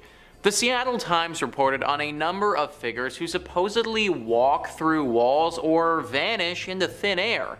One older gentleman named Frank apparently likes to introduce himself to the living outside of a restaurant at the Alibi Room. Various other spirits also have names, like Princess Angeline, Madame Nora, and the Fat Lady Barber. At one point in the early 1900s, one section of the market was home to a mortuary. Currently operating in the basement of that space is Kell's Irish Restaurant and Pub. Its manager, Patrick McAleese, recalled some eerie instances to the Times, such as a wall mirror inexplicably shattering, only to have the shards fall into a neat pile. You think someone must be pulling your leg, he said, but then you don't don't see anyone. So it seems that we have a full-on team of ghosts here.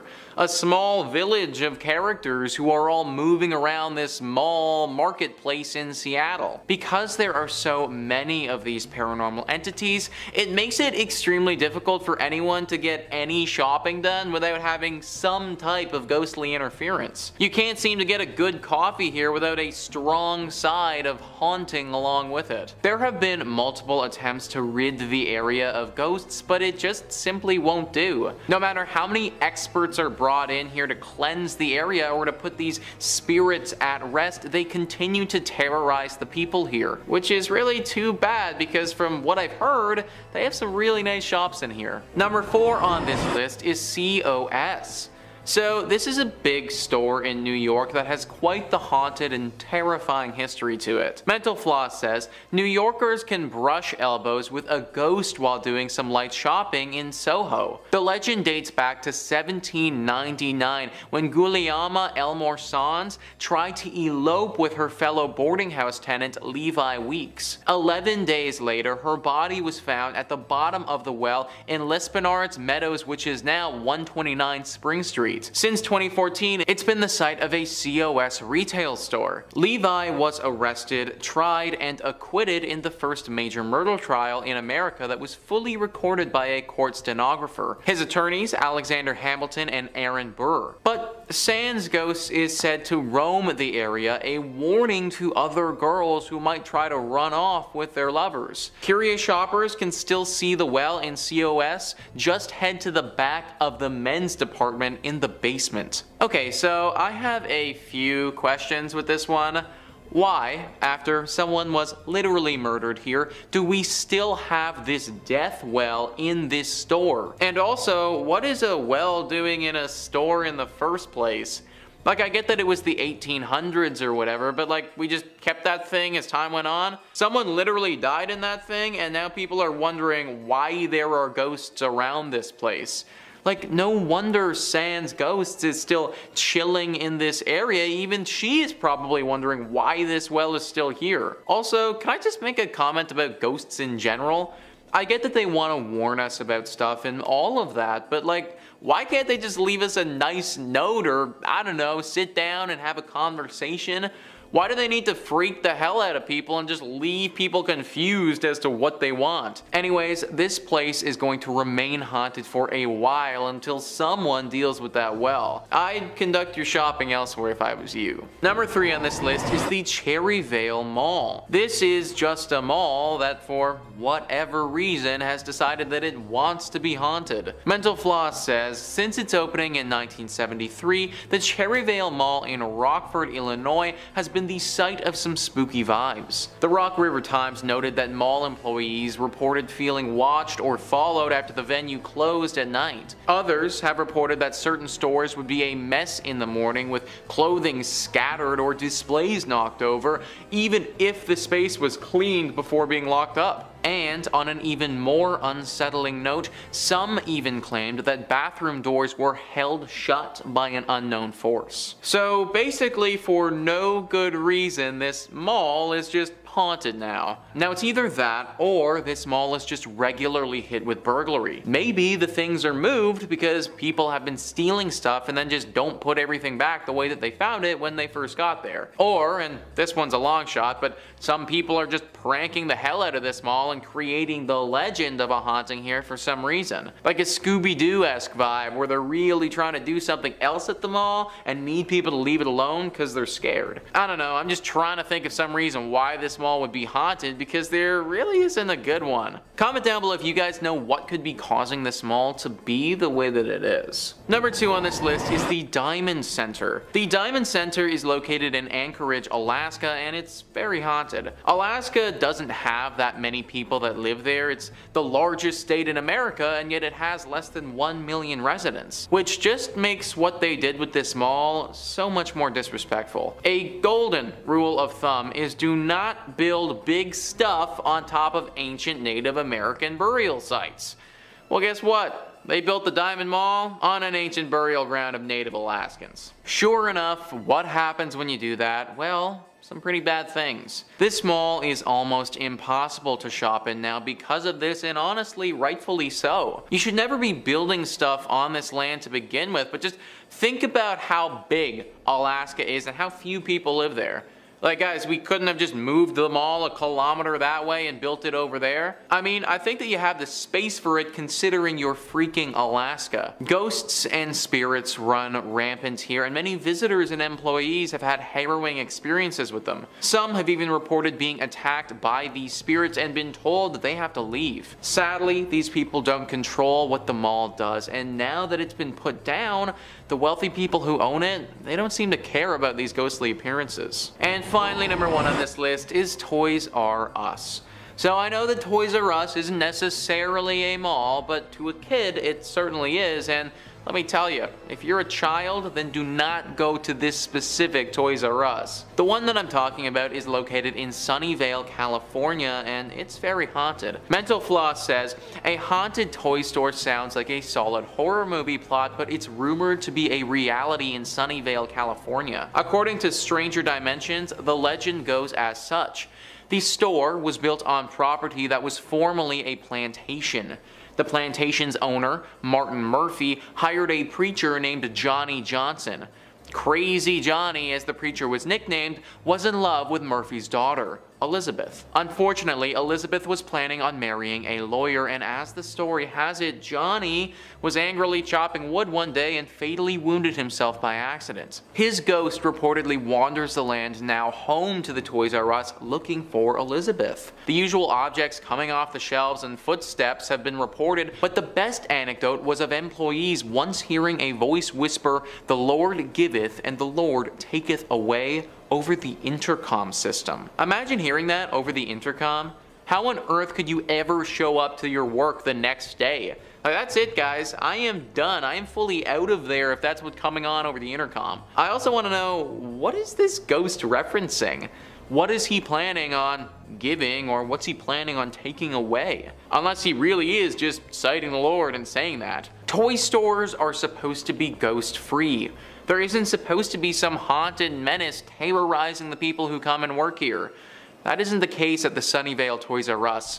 And that's why I'd be buying my toys elsewhere if I was you. In at number 5, we have Batstow Village in New Jersey. Located in New Jersey, Batstow Village is a historic community centered around the Batstow Iron Works. The site was ideal for ironwork because there was water for mills, abundant wood for charcoal, and naturally occurring bog iron. The well-preserved and lovingly restored village dates back to 1766. As the operation of ironwork grew, so did the village. There were mills, cottages, and over 3 dozen structures and buildings still remain, many from the early 1800s. But by mid-1800s, iron production declined due to the discovery of coal ore. As the need for iron declined, then glassmaking was pursued by the town, but at that point the population already started to dwindle. When Joseph Wharton purchased the property, he primarily focused on forestry and agricultural endeavors. After Joseph Wharton passed in 1909, the property was managed by a trust. The state of New Jersey began buying the land in the 1950s. The last resident to leave the town left in 1936, but not before strange disappearances occurred. According to local legend and a bunch of conspiracy theorists, Ong's Hat offers a portal to a different dimension. In the 1970s, a few professors from Princeton fled there after being mocked by their quantum physics theories. This was when they claimed to have discovered interdimensional travel. According to other local legends, the devil is the 13th born son of the Leeds, the first inhabitants of New Jersey. Mother Leeds gave birth to a healthy baby, who within minutes transformed into this beast. This old ghost town is said to be a hotspot for the Jersey Devil activity, and in the last 50 years there have been numerous reports and encounters with the beast in this area. Some of these encounters include strange tracks along with hearing screams just outside of the village. One sighting of the Jersey Devil comes from a group that saw the creatures crossing the street in front of them. When visiting the village, some say you can feel his presence as if he's walking right behind you. In at number 4, we have Bodie, California. Located up in the Bodie Hills in Mono County, California, California near Yosemite, in 1859 4 miners found a good place to look for gold in the hills near the California-Nevada border. Bodie died in a blizzard not long after, but a small mining town sprung up at their camp. The town was home to 10,000 people. Bodie was a mining camp in 1859 where people had seen gold in its hills. Eventually it turned into a well-populated town, though like most mining towns it saw its peaks, its losses, and then its decline. Fast forward to 1962 and the town would be fully abandoned. Although it already showed signs of decline with dwindling numbers at the start of the 20th century, a series of fires forced the last remaining residents to flee the town, leaving it almost exactly as it was in the early 1900s. With the dinner tables still set, shops are still stocked with supplies, and restaurants are still poised to serve long-forgotten meals. Today, the 110 silent buildings sit spaced out for traffic and people that aren't there. Buildings such as a barbershop, a church, a mill, a morgue, and a leaning hotel are held up by a beam and have been left untouched for 100 years. Though it has been left abandoned for years, some of the buildings are in a crumbling state of decay, while others stand strong, full of their original items but long devoid of their owners. There were also 60 saloons and thus a fair amount of danger. People were robbed and crimes occurred quite often, though the curse of Bodie has nothing to do with the fires or the shootings. It started because people started taking artifacts from abandoned buildings. They take weather-worn shoes or pieces of glass from shattered windows. Somebody once ran off with a piano. Those items may seem like they have no value, but all objects carry equal significance in telling the story of Bodie. Thus the curse of Bodie emerged: if you take something from Bodie, bad luck will come around to get you. Because of the rumor spreading of a curse, people who stole items would send them back, often including heartfelt apology letters, explaining that they didn't expect their fish to pass or their romantic life to fail from stealing from Bodie. In at number 3 we have Terlingua in Texas. The town of Terlingua, Texas was once a bustling mining town full of life, wealth, and promise. Today it's a ghost town with abandoned mine shafts, a general store, an old jail, a church, and multiple ghost houses. Terlingua became of interest to local miners in the late 1800s when they discovered cinnabar, a red mercury sulfide. A man by the name of Jack Dawson discovered that mercury could be extracted from the cinnabar, and by 1900 there were 4 mining companies in the area with a population of over 2,000 people. The Chisos Mining Company owned the entire town of Terlingua, and at one point they built a general store, a post office, a hotel, a school, a theatre, and even a telephone service. Though conditions in the mine were tough, with the 7-day work week being the standard, working long days in the desert heat led many miners to lose their lives in the mines. To make matters worse, the Chisos Mining Company even paid their workers in coupons, which could only be spent at the company-owned store. The decline started once the mines dried up. Companies left and the people left with them. One of the scariest parts of the town is the church, which sits on the hill above the ghost town. One quote says, "As we approached the church, the door opened all by itself. Inside the church, visitors report an eerie feeling when entering the church. Moreover, several others report experiencing blackouts, blurred vision, and even hallucinations while exploring the abandoned town." Researchers theorize that this is due to low-frequency sound waves in the area that are able to alter people's perceptions of the things around them, and as well as disorient them. In at number 2 we have Ludlow, Colorado. Located about 12 miles north of Trinidad, Ludlow, Colorado is a ghost town known for an infamous event in 1914. A former mining camp, it was the location of the Ludlow Massacre. Beginning in 1910, the resident coal miners grew unhappy over their dangerous working conditions and began to debate a strike. By 1913, a strike had begun, much to the dismay of owner John B. Rockefeller. On April 20th, 1914, there was a massacre in Ludlow, where the Colorado National Guard and Colorado Fuel and Iron Company guards attacked miners, burning their tents to the ground. Known as the Ludlow Massacre, 25 people lost their lives. The massacre was the height of the Colorado Coalfield War, which began a year earlier in 1913. 2 coal mining counties, Las Animas and Huerfano, were the centers of the conflict. The United Mine Workers of America led the strike against the Colorado Fuel and Iron, owned by Rockefeller. They were upset over the horrible working conditions. Both parties led attacks back and forth over the years. Today, the old company town of Ludlow still stands as a ghost town, and the site of the tent city is also kept reserved, now under the care of the United Mine Workers of America. A monument to the deceased was also built by the Union at the site. In addition, the cellar where so many innocents perished is still in place. The doorway can still be seen and the dark depths of the pit can still be viewed. Though this isn't recommended, as many people who visit the abandoned ghost town report a strange feeling when looking through the doorway, and even worse, possible whispers around them with an unexplainable source. And finally, in at number 1 we have Helltown, Ohio. The abandoned town known as Helltown can be found in the Cuyahoga Valley in Ohio. There sits an eerie deserted town known by locals to be haunted. No people live in the area anymore, though there are still remnants of the lives of former residents left behind. The whole town is surrounded by hazardous roads that seemingly lead to nowhere. Locals believe this was done to confuse any wandering explorers. But the Helltown church seems to have inspired the town's ominous name. The tiny white church is in the center of Helltown and is central to all local theories. Some say the church was a place of worship for practicing Satanists who still lurk around the closed-off roads, hoping to recruit unwelcome visitors. Others believe the town was evacuated after a chemical spill that resulted in bizarre mutations of the residents and animal population. The legend of the Peninsula Python stems from this theory. There even sits an abandoned school bus in the town with legends of its own. The story goes that the bus was carrying a group of high school students who were going to one of the ski resorts near Boston when an elderly woman flagged down the bus. She was in a panicked state and explained that there was a young boy in her house who was seriously hurt. The bus driver, in an attempt to help, turned down her driveway and drove into the woods hoping to help the boy. When the bus approached the house, Satan worshippers swarmed it and sacrificed all those on board. The bus sat back there for over 30 years, standing as a warning to all who decide to venture into Helltown. A local paranormal investigator set out to research the abandoned town, and to his surprise, what he discovered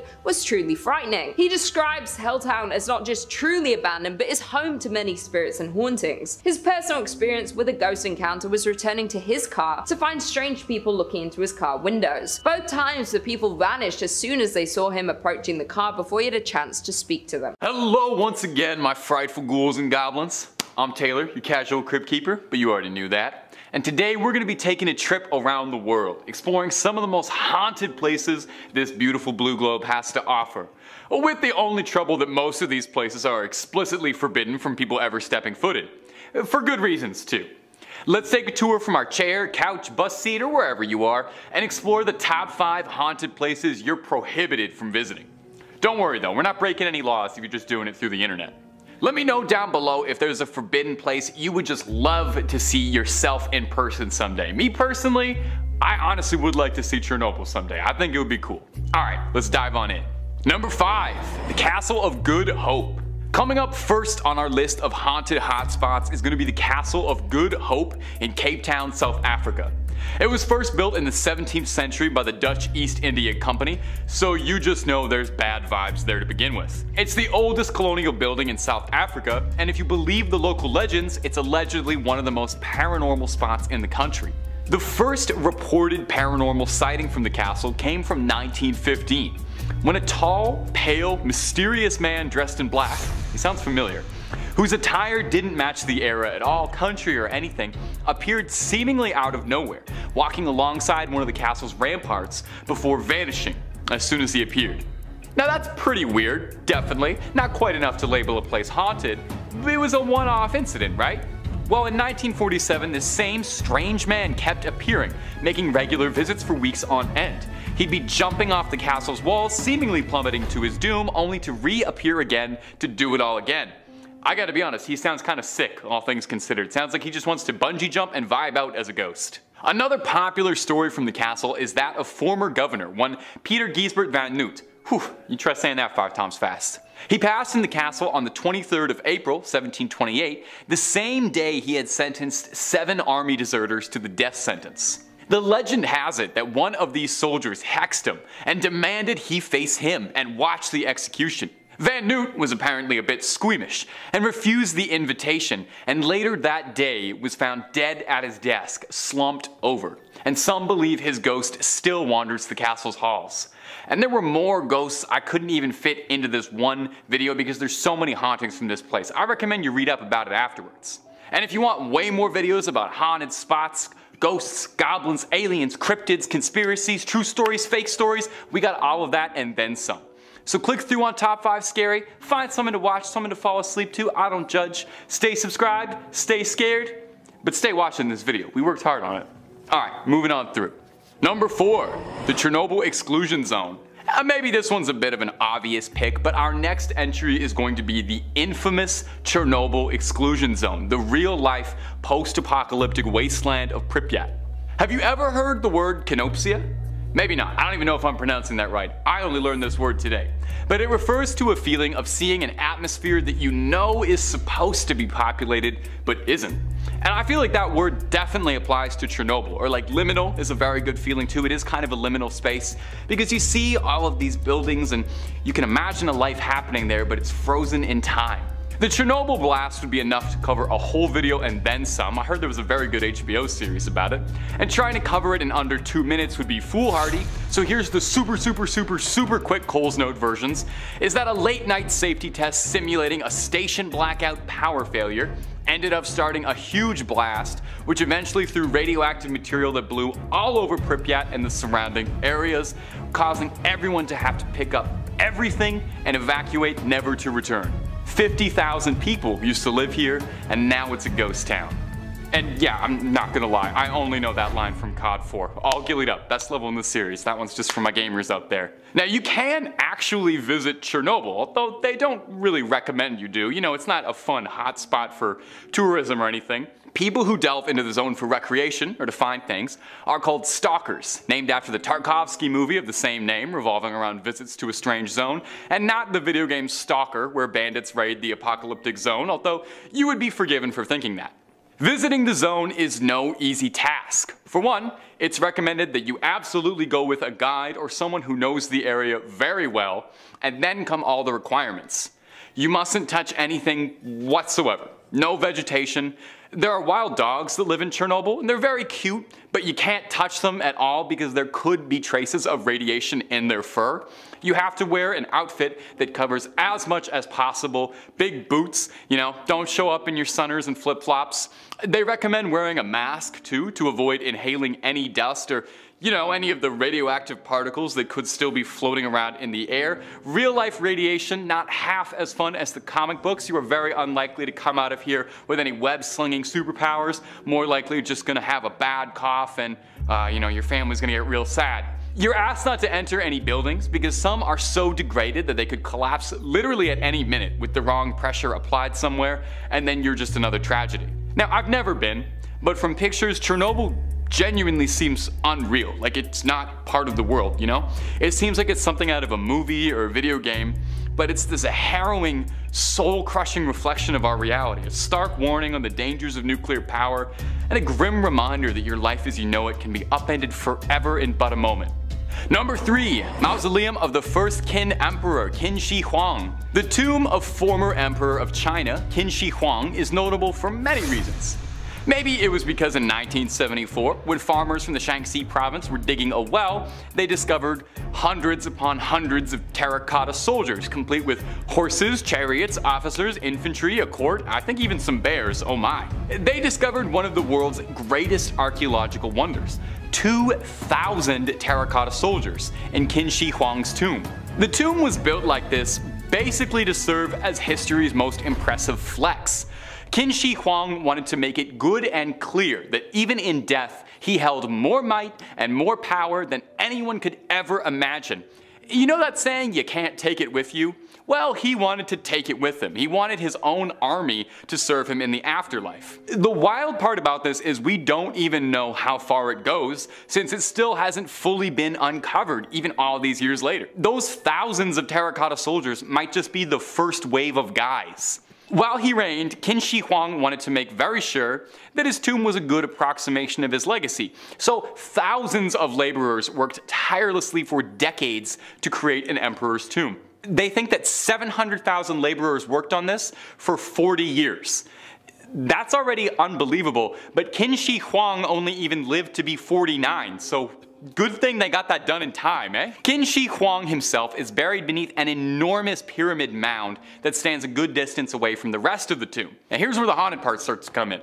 According to historians, this central tomb contains treasures and wondrous objects he attained during his life, including a flowing river of pure mercury, which doesn't really sound like the greatest idea, but back then they thought that made you immortal. Soil testing the nearby areas does have elevated levels of mercury, so that might actually be true. No one is too eager to check though, since it sounds like Qin Shi Huang kitted this place out to keep any would-be Nathan Drakes or Lara Crofts from raiding this uncharted tomb. It's said that it's got ancient ballistas and all sorts of traps like mechanisms that'll fire arrows at potential grave robbers, and hey, that mercury vapor probably isn't doing you any favors, so don't try to breathe that in.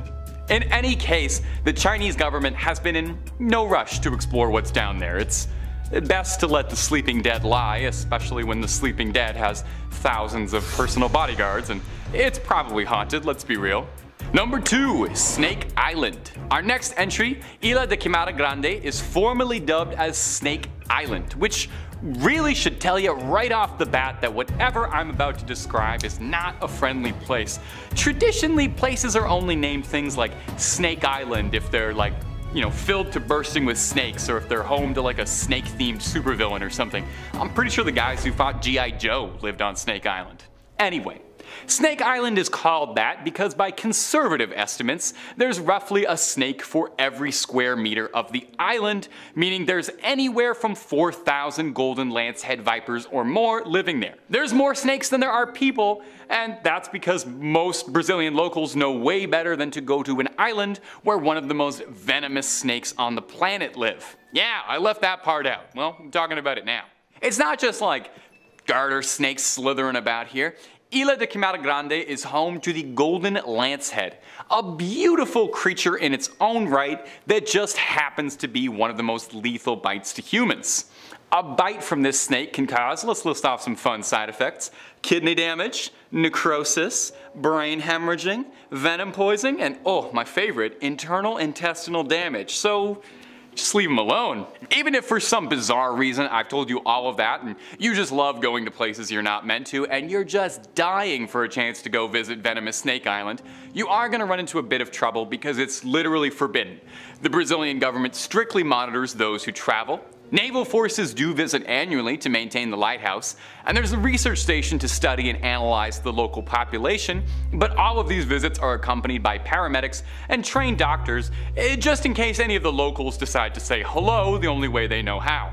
Am I the only one who thinks the golden lancehead is kind of cute, like in a little weird way? I don't want one as a pet, but I don't know, I think these danger noodles have very cute little eyes, but maybe that's just one of my red flags. And finally, number 1 on this list is the Waverly Hills Sanatorium.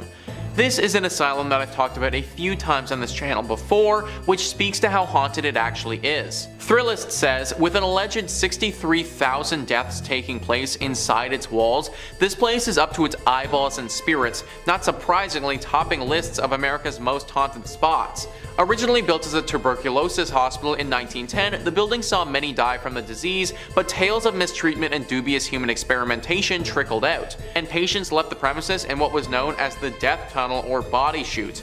Apparitions including Timmy, a boy who likes to play with rubber balls who's been caught on tape, the nurse who hanged herself in room 502, another nurse who fell from the same room's window, and scattered screams and footsteps have all been seen. 63,000 deaths. And here we were thinking that the 9,000 in the other place was bad, here's 63,000 more. Any place that has a death tunnel and a body chute, that should not be a place meant for rehabilitation and seeking help. We are talking about some sick stuff that went on here. I would get into some of the rumors associated with the human experimentation, but I honestly don't think that YouTube would let this video stay up if I did. There are a plethora of ghostly spirits that haunt this place now.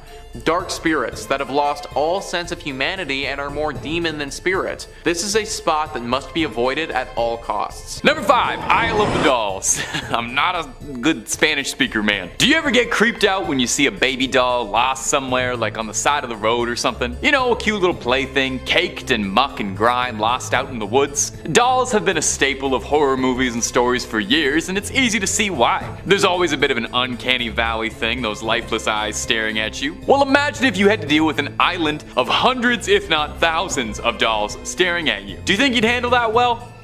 South of the center of Mexico City lies the infamous Isla de las Muñecas, or the Island of the Dolls, and I am so sorry to my native Spanish speakers for that butchering. It received the name from the island's inhabitants, which are solely dolls. Legend goes, in the 1950s, the island was the property of one Don Julian Santana Barrera, who used to preach superstitions around and was expelled from the region, living alone on this island. One day, a young girl had drowned and was found washed up in the banks of the island. Santana claims that he heard the girl crying out, "I want my doll," and discovered a washed up doll on the bank as well. He hung the doll up in a tree and claims that since that event he would find a doll every time he went outside. It became his passion, or obsession, possibly more accurately. Hundreds upon hundreds of dolls line the trees of the island, hanging from just about every inch of available space. Barrera would end up passing away on the island as well, drowning in the same spot that the girl drowned in all those years ago. Locals believe it was a curse from the girl's lingering spirit that still lays dormant on the island. Since then, the island has become a popular tourist spot for paranormal hunters. I mean, look at the place. I didn't even need to tell you a backstory for you to surmise that this is probably a haunted island. It's only accessible via a boat ride, and some guides will actually outright refuse to take you to the Island of the Dolls for fear of cursing. If you do go, I don't know, bring a doll, maybe. Probably couldn't hurt, just don't take any, okay? This is one of those things where you take only pictures, leave only footprints, and maybe leave a haunted doll as well. And if you're looking to go on a vacation without even leaving your home, Top 5 Scary has tons of videos of cursed places, ghost sightings, aliens, cryptids, true crime, basically anything spooky you can think of, we've done a video on it. Click through the archives, stay subscribed, and stay scared, more importantly. Okay, but let's keep going, we got a whole lot more video to go. Number 4. The Waverly Hills Sanatorium. The Waverly Hills Sanatorium has had a real storied history as far as a building goes. It began its life as a hospital, eventually became a nursing home, and now is considered one of the most haunted spots in the United States. Quite the resume. It first opened in Louisville, Kentucky in the year 1910 to treat new incoming tuberculosis patients. That year, a recently built hospital had moved all of their TB patients over to the sanatorium, who had to put up tents to accommodate all of their new guests. The sanitarium housed thousands of patients over the years before the hospital would close to convert into that nursing home in 1961. Now, the estimates may vary because there's not a lot written down, but the estimates say that as many as 64,000 people died inside the sanatorium. 64,000! That is insane! Now, if you've played Red Dead Redemption, I don't need to tell you how bad tuberculosis is. It used to be dubbed the White Plague for its high mortality rate, before more advanced treatments became commonplace in curing the illness in the late 40s. So around the time of the sanatorium, it was mostly a death sentence. So is it any surprise that Waverly is said to contain lost, tormented souls unable to move forward?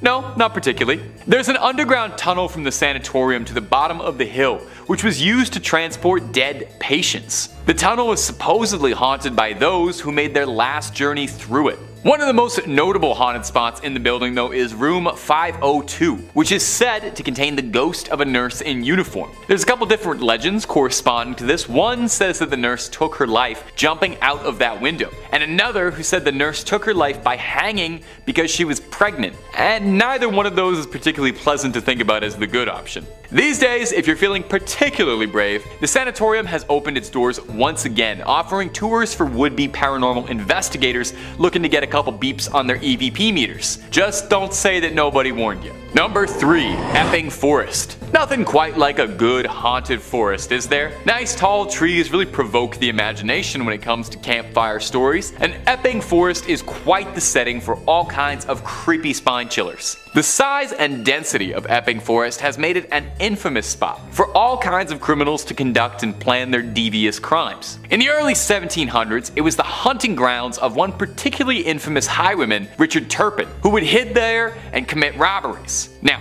since then, More than a dozen bodies have been found, all in disgusting, horrifying conditions since the 1960s. So these spooky woods have become home to all manner of urban legend and hearsay about the crimes that have taken place here. It's developed a real rep for spooky, inexplicable noises and sights, including ghastly apparitions, with some claiming that the ghost of Turpin, the infamous bandit, still resides in the woods. Robbing other ghosts, I guess? God, imagine ghost on ghost crime. We need to do something about that. Ghostbusters, maybe. There's a legend that says that if you drive to Hangman's Hill and park your car in neutral, that your car will be slowly pulled uphill, drawn spiritually to a tree that once hung 3 witches on it, which was later cursed. But I gotta be honest, ignoring the witchy part, that actually sounds kind of fun. Just a little car getting towed uphill as part of a supernatural adventure, I'm on board with that. No doubt something that helps the forest have this scary reputation is its off-putting appearance. The trees have not been cut since the late 1800s, giving them an unusually overgrown, chaotic look. I can definitely relate to not having cut something since the 1800s. I think that's the last time I cut this mop of hair.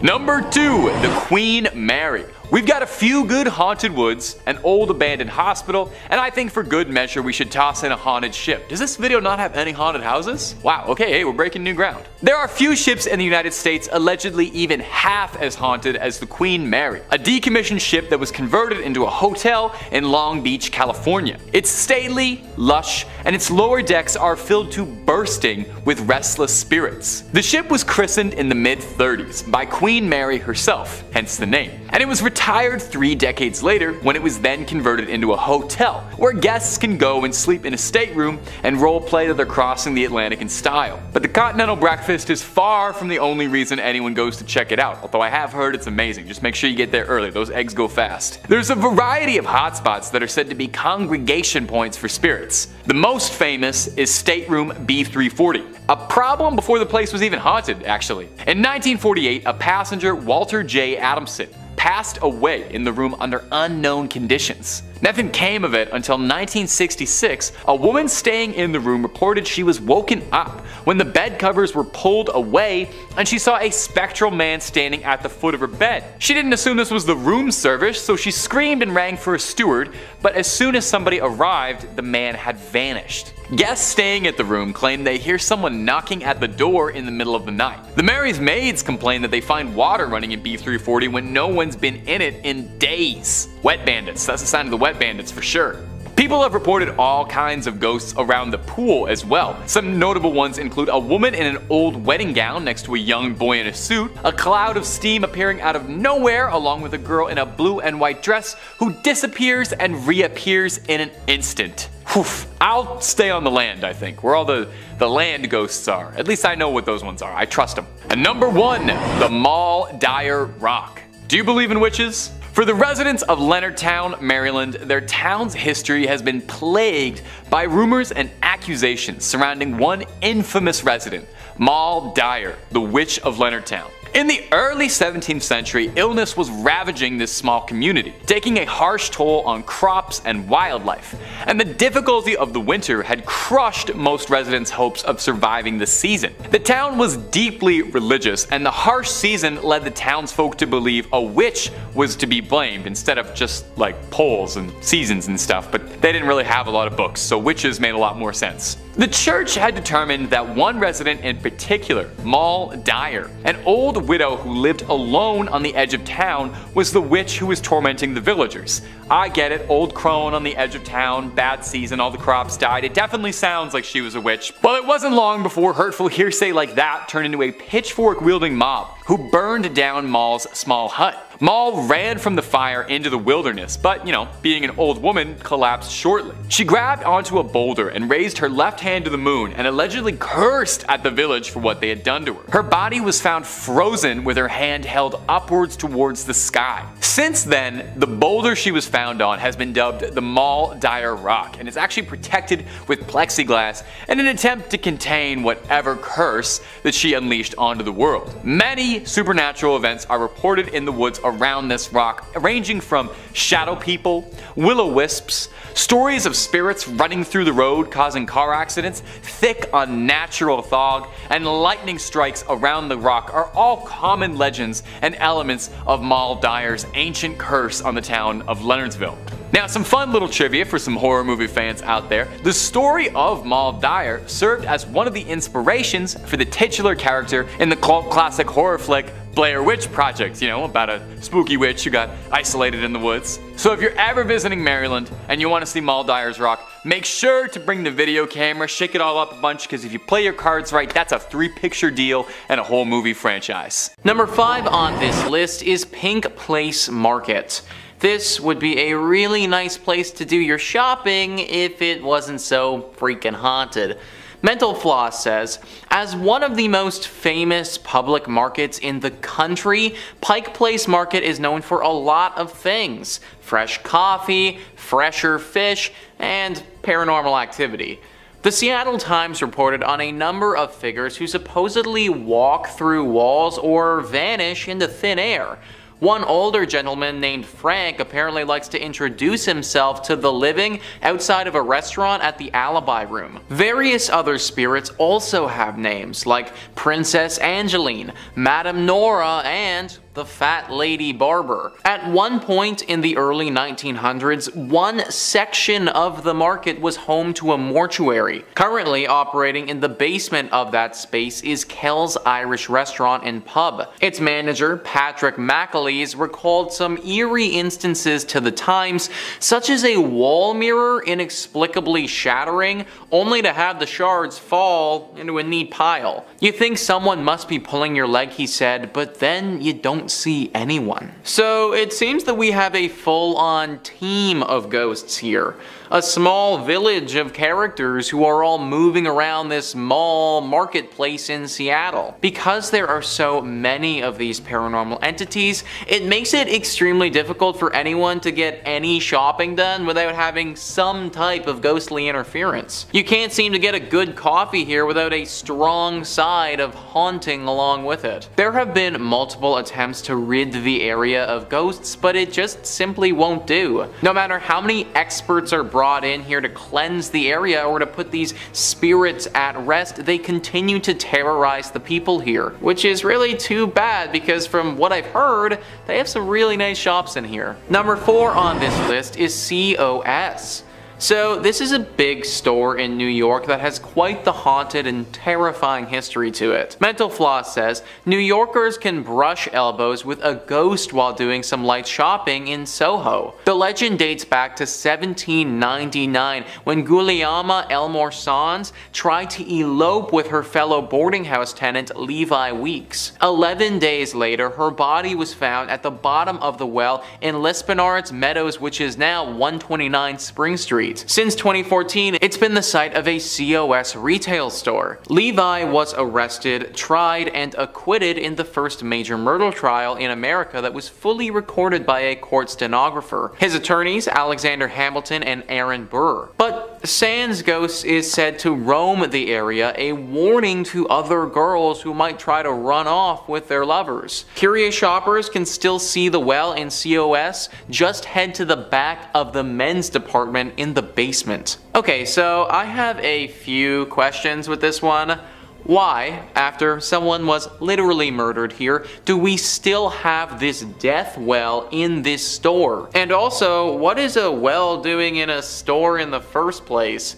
Like, I get that it was the 1800s or whatever, but like, we just kept that thing as time went on. Someone literally died in that thing, and now people are wondering why there are ghosts around this place. Like, no wonder Sands Ghosts is still chilling in this area. Even she is probably wondering why this well is still here. Also, can I just make a comment about ghosts in general? I get that they want to warn us about stuff and all of that, but like, why can't they just leave us a nice note or, I don't know, sit down and have a conversation? Why do they need to freak the hell out of people and just leave people confused as to what they want? Anyways, this place is going to remain haunted for a while until someone deals with that well. I'd conduct your shopping elsewhere if I was you. Number 3 on this list is the Cherryvale Mall. This is just a mall that for whatever reason has decided that it wants to be haunted. Mental Floss says, since its opening in 1973, the Cherryvale Mall in Rockford, Illinois has been the site of some spooky vibes. The Rock River Times noted that mall employees reported feeling watched or followed after the venue closed at night. Others have reported that certain stores would be a mess in the morning with clothing scattered or displays knocked over, even if the space was cleaned before being locked up. And on an even more unsettling note, some even claimed that bathroom doors were held shut by an unknown force. So basically, for no good reason, this mall is just haunted now. Now it's either that or this mall is just regularly hit with burglary. Maybe the things are moved because people have been stealing stuff and then just don't put everything back the way that they found it when they first got there. Or, and this one's a long shot, but some people are just pranking the hell out of this mall and creating the legend of a haunting here for some reason. Like a Scooby-Doo-esque vibe where they're really trying to do something else at the mall and need people to leave it alone because they're scared. I don't know, I'm just trying to think of some reason why this mall would be haunted because there really isn't a good one. Comment down below if you guys know what could be causing this mall to be the way that it is. Number 2 on this list is the Diamond Center. The Diamond Center is located in Anchorage, Alaska, and it's very haunted. Alaska doesn't have that many people that live there. It's the largest state in America, and yet it has less than 1 million residents, which just makes what they did with this mall so much more disrespectful. A golden rule of thumb is do not build big stuff on top of ancient Native American burial sites. Well, guess what? They built the Diamond Mall on an ancient burial ground of Native Alaskans. Sure enough, what happens when you do that? Well, some pretty bad things. This mall is almost impossible to shop in now because of this, and honestly, rightfully so. You should never be building stuff on this land to begin with, but just think about how big Alaska is and how few people live there. Like guys, we couldn't have just moved the mall a kilometer that way and built it over there? I mean, I think that you have the space for it considering you're freaking Alaska. Ghosts and spirits run rampant here, and many visitors and employees have had harrowing experiences with them. Some have even reported being attacked by these spirits and been told that they have to leave. Sadly, these people don't control what the mall does, and now that it's been put down, the wealthy people who own it, they don't seem to care about these ghostly appearances. And finally, number 1 on this list is Toys R Us.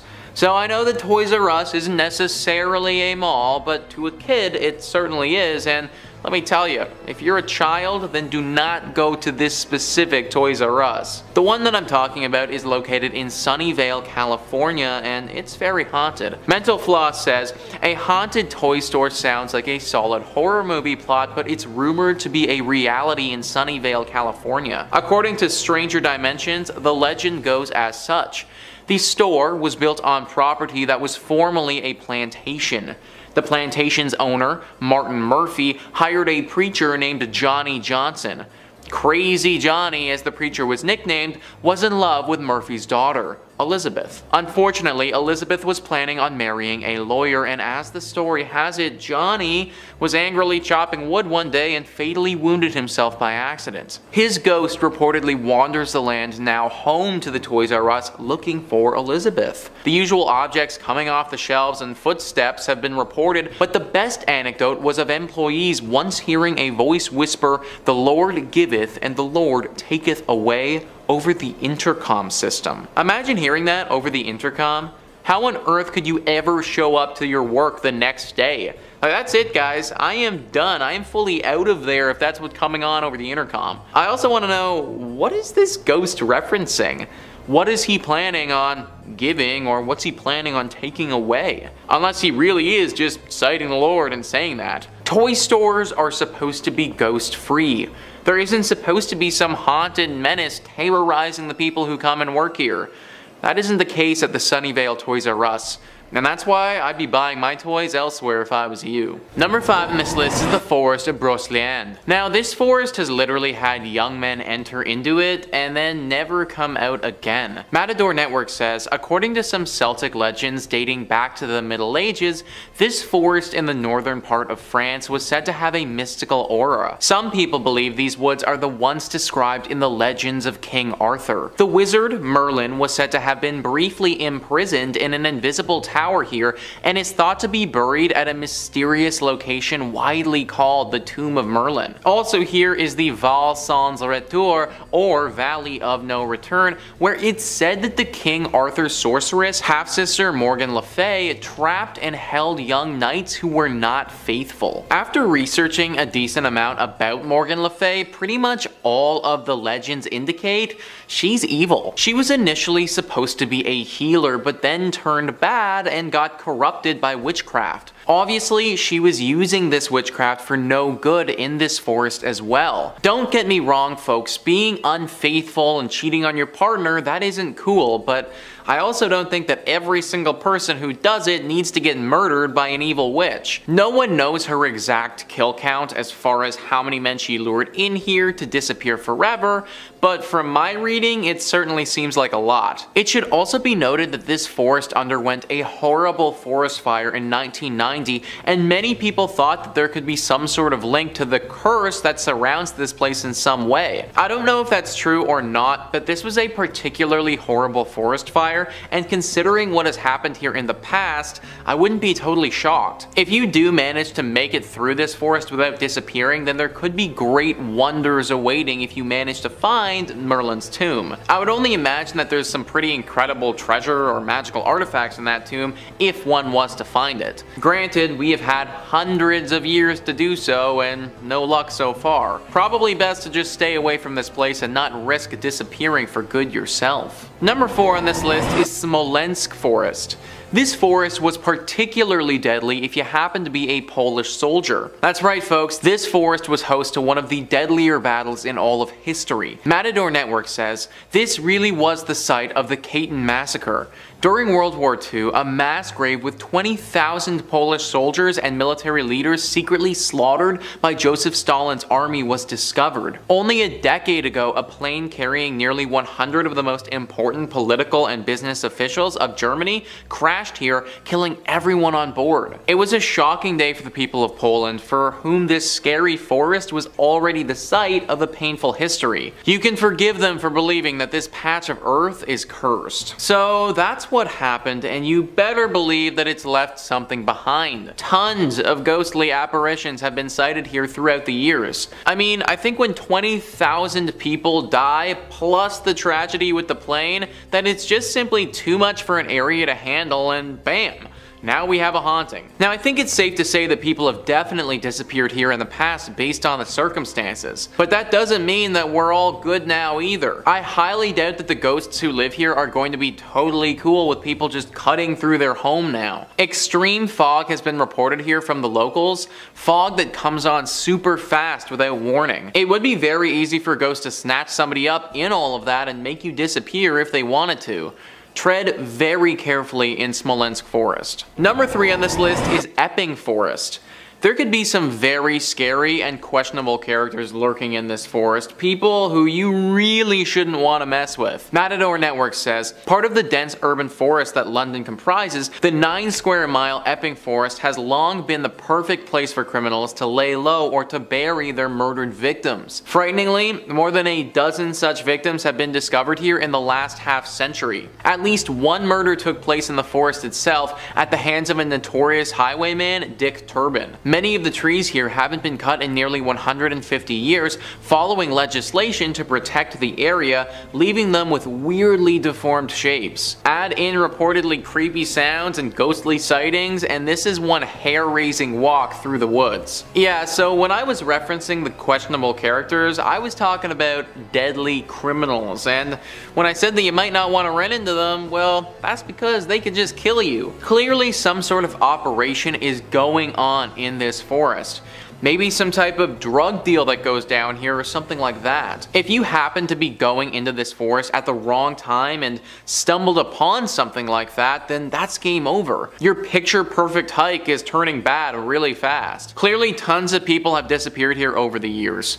Best to steer clear of this forest if you don't want to end up joining them. Number 2 on this list is the Dow Hill Forest. This forest is located in India and is a place where once you enter, you may never leave. Matador Network says, many murders are said to have taken place in these ominous mist-filled woodlands. Reports claim that those who enter feel that they are being watched, and some have even spied a red eye gazing at them and have caught a fleeting glance of an apparition in an ash-colored dress. The most oft-heard rumor is of a headless boy walking on his way from the forest along Death Road to the Dow Hill Victoria Boys School, itself considered one of the most haunted locations in India. Residents who live nearby say that they hear sounds emerging from the school even when it's not in session. Any forest that has a road called Death Road just casually running through it, yeah, that's not a forest for me, guys. Hiking is supposed to be a relaxing and fun experience, not one where you're fearing for your life. That mist that I mentioned earlier as well, apparently that stuff is thick. Like really thick. So thick that you can barely see the ground that you're walking on. Clearly, it's not just naturally occurring, but some sort of paranormal entity is manifesting it. And number 1 on this list is the Great Smoky Mountains National Park. This national park is a beautiful forested area in North Carolina and Tennessee. The reason that it's made this list is because there have literally been a decent amount of documented disappearances here that no one's been able to solve. The NY Post says, the first took place on June 4th, 1969, when 6-year-old Dennis Martin was scheming with his brother and 2 other boys in the park's Spence Field while on an annual family camping trip. They were planning to sneak up on their family and startle them. But when the boys ran and jumped on the adults, Dennis was nowhere to be found. On October 8, 1976, while on a horticulture field trip with 40 of her classmates, 16-year-old Trenny Lynn Gibson was hiking along Andrews Bald. No one can recall seeing her after 3 p.m. Searches continued for months, but no trace of Gibson was ever found. 58-year-old Thelma Pauline Melton was hiking near Deep Creek Campground, a trail she'd been on many times before, on September 25, 1981. She was with friends when she walked ahead of them and vanished over a hill, but they couldn't find her on the other side, nor could they find her at the campground where she was staying. Where are these people going, and why can't anyone find them? It's been decades and there still isn't any trace of these folks. Yes, obviously this is a big park and it would be hard to locate someone if they tripped and fell. But still, this has got people thinking that something far more sinister is afoot. A killer of some kind, potentially, who uses this park as their hunting grounds. Whether this killer is human or some type of entity, no one knows for sure. Just stay away from this park so you don't need to be the one to find out. Number 5.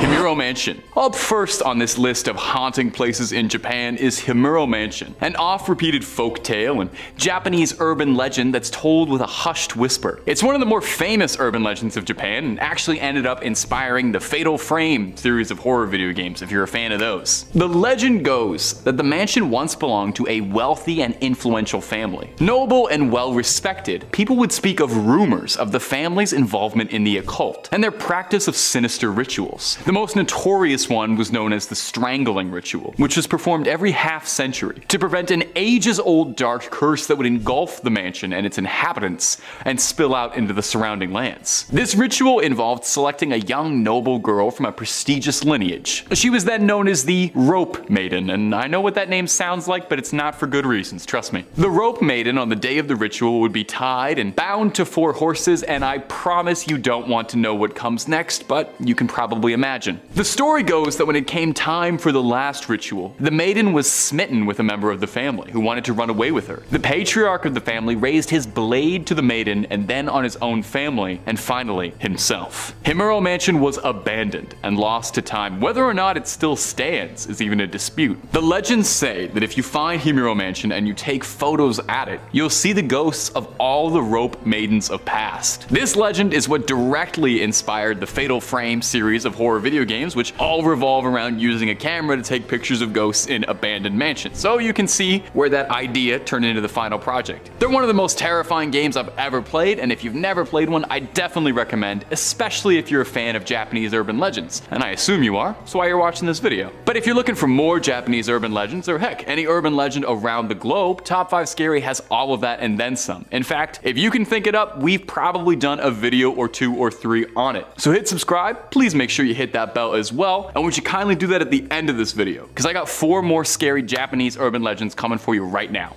Number 4. Husa Castle. Coming up next on our list of hot spots to avoid is Husa Castle. It's located in Aomori Prefecture, and it has a history steeped in darkness and ghostly legends. This beautiful castle, surrounded by cherry blossom trees, holds secrets that whisper through its corridors and send shivers down the spines of those who dare to explore. The legends say that Husa Castle is haunted by the tormented spirit of a young maid named Qiqi. In the feudal era, Qiqi served as a maid in the castle's quarters, where she felt deeply in love with a samurai. However, this forbidden love was discovered, and Qiqi's lover was punished and executed for the simple crime of love. Consumed by grief and longing, Qiqi's heart turned to darkness. On the night he was to be executed, she set the castle ablaze. She had such a lust for revenge. Who perished in that castle? Countless lives burned away that day, trapped in the inferno she caused. Tragically, Qiqi herself would be lost to the flame as well, as the castle burned to the ground. Since then, the spirit of Qiqi is said to haunt Husa Castle, seeking solace and eternal reunion with her lost love. Visitors have reported encountering her ghostly figure, a pale and ethereal apparition clad in tattered robes wandering the castle's grounds. Her mournful wails piercing the silence of the night, echoing the empty halls, leaving those who hear it trembling with fear. Now, souls far braver than I have ventured into the castle's depths and have experienced chilling things.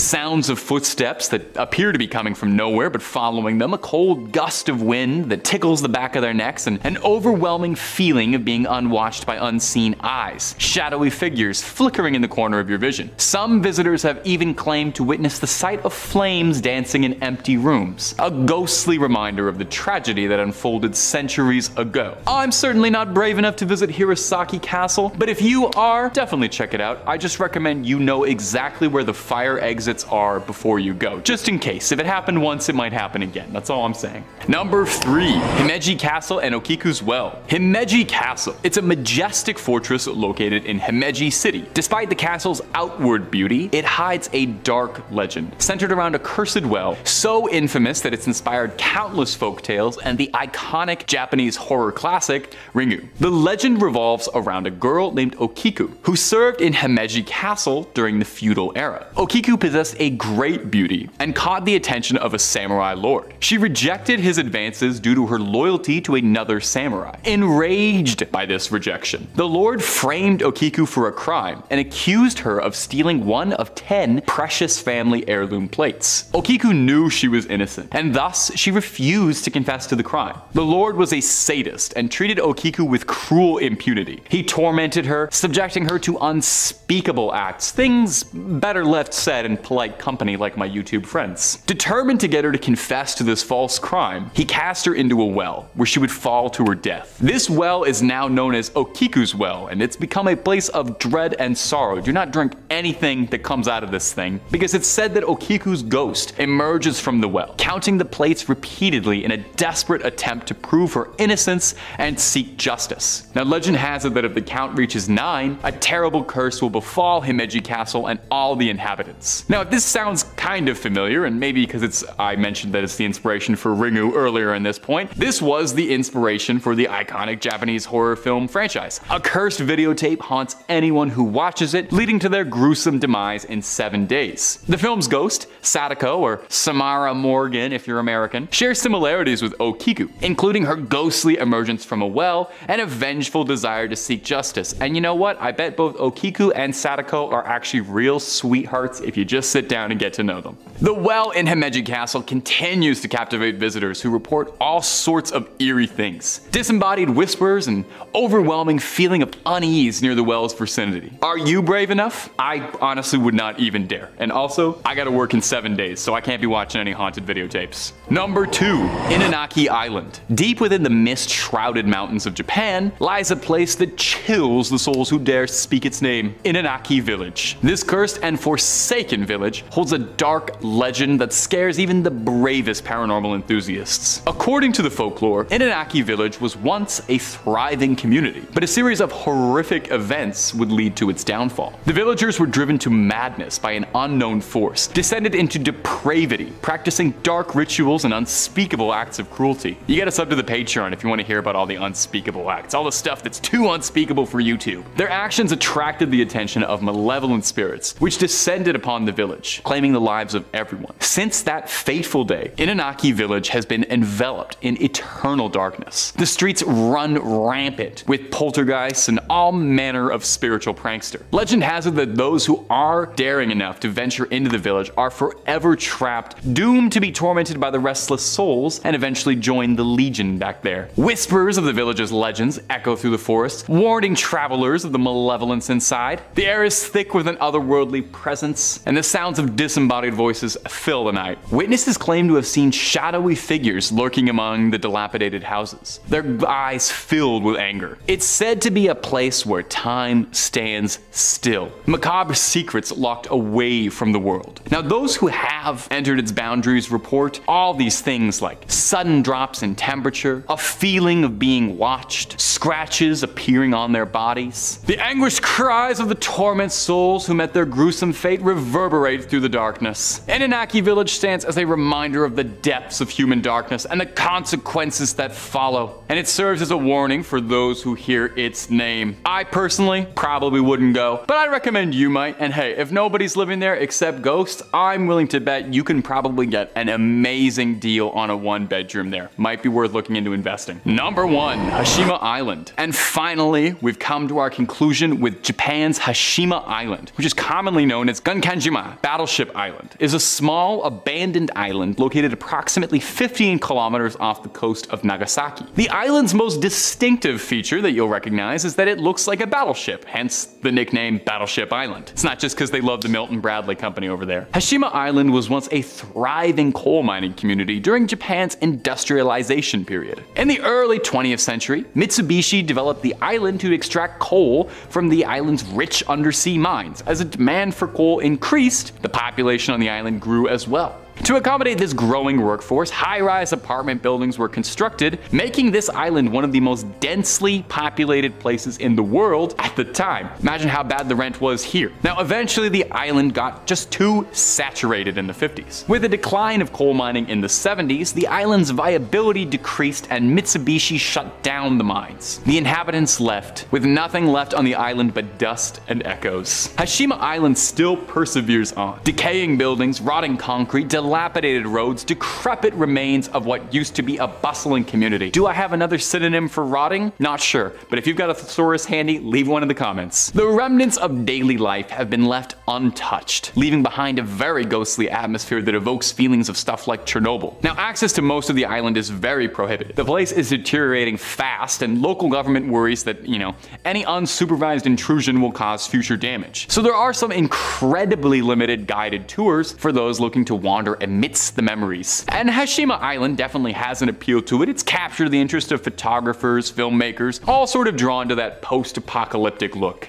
And it serves as a nice, poignant reminder of the rapid industrialization and subsequent decline that characterized Japan's history and the human stories that unfolded within its concrete walls. And what's scarier than thinking about how industrialization and the capitalist machine will eventually kill all of us? Nothing, except maybe like a ghost. A ghost is pretty scary. Number 5. Chateau de Montségur. A petite and quaint fortress in southern France, sitting atop a 170-meter drive uphill. Its ruins now nothing but rock and rubble, but once a safe house for the Cathars.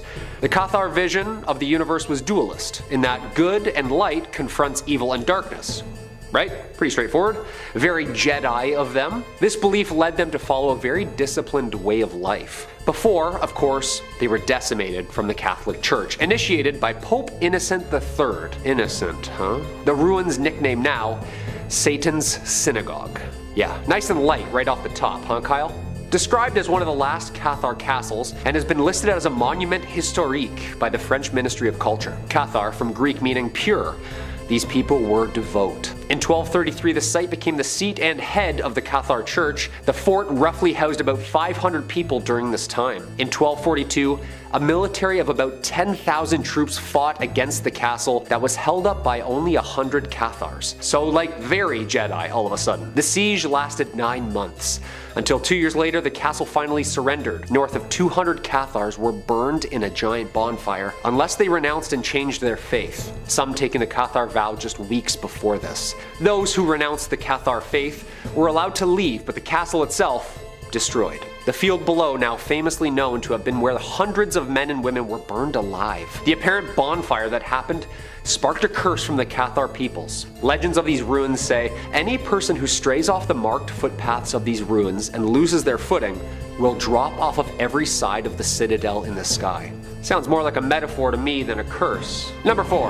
Kalaupapa. In 1866, during the reign of Kamehameha V, Hawaiian officials passed a law designating this island the official site for patients affected with leprosy. Kalaupapa, a small peninsula in the north shore of Molokai, has quite a bitter and spooky history. The king exiled those who contracted Hansen's disease here, noting it was the ideal spot secluded and surrounded by the highest cliffs in the world. The peninsula served as a natural outdoor prison, accessible only by one steep path by foot or boat to shore. About 1,200 families were exiled to quarantine here. At the time, the disease wasn't really understood, believing it to be very incurable. Whisked off and locked away amid paradise in total isolation. No amenities, no buildings, or even potable water. Known by historians who visit it as, quote, the pit of hell itself. And apparently the most cursed place on earth. Yeah, I didn't know that. With its grim history of loneliness, despair, and death, it's not really surprising at all that Kalaupapa is said to be one of the most haunted places in all of Hawaii. This island was basically a death sentence for those on it. Shackles, cages, caves. Sounds about right to be haunted by the afterlife. Number 3. The Vanishing Village. Way up north, a village named after a bountiful, massive freshwater lake in Canada's Nunavut. 1932. A Canadian fur trapper and explorer went to the village of Anjakuni Lake. The people's known there for their markets of elaborate fish and extensive wine. This village was a staple for most on the map. Joe LaBelle, a well-known fur trapper and well-known in the village, had an otherworldly sight when he arrived. He arrived and sensed something was a little wrong, a little too quiet, too foggy. He found that the village was completely emptied and deserted, even though there were lots of signs of life still present.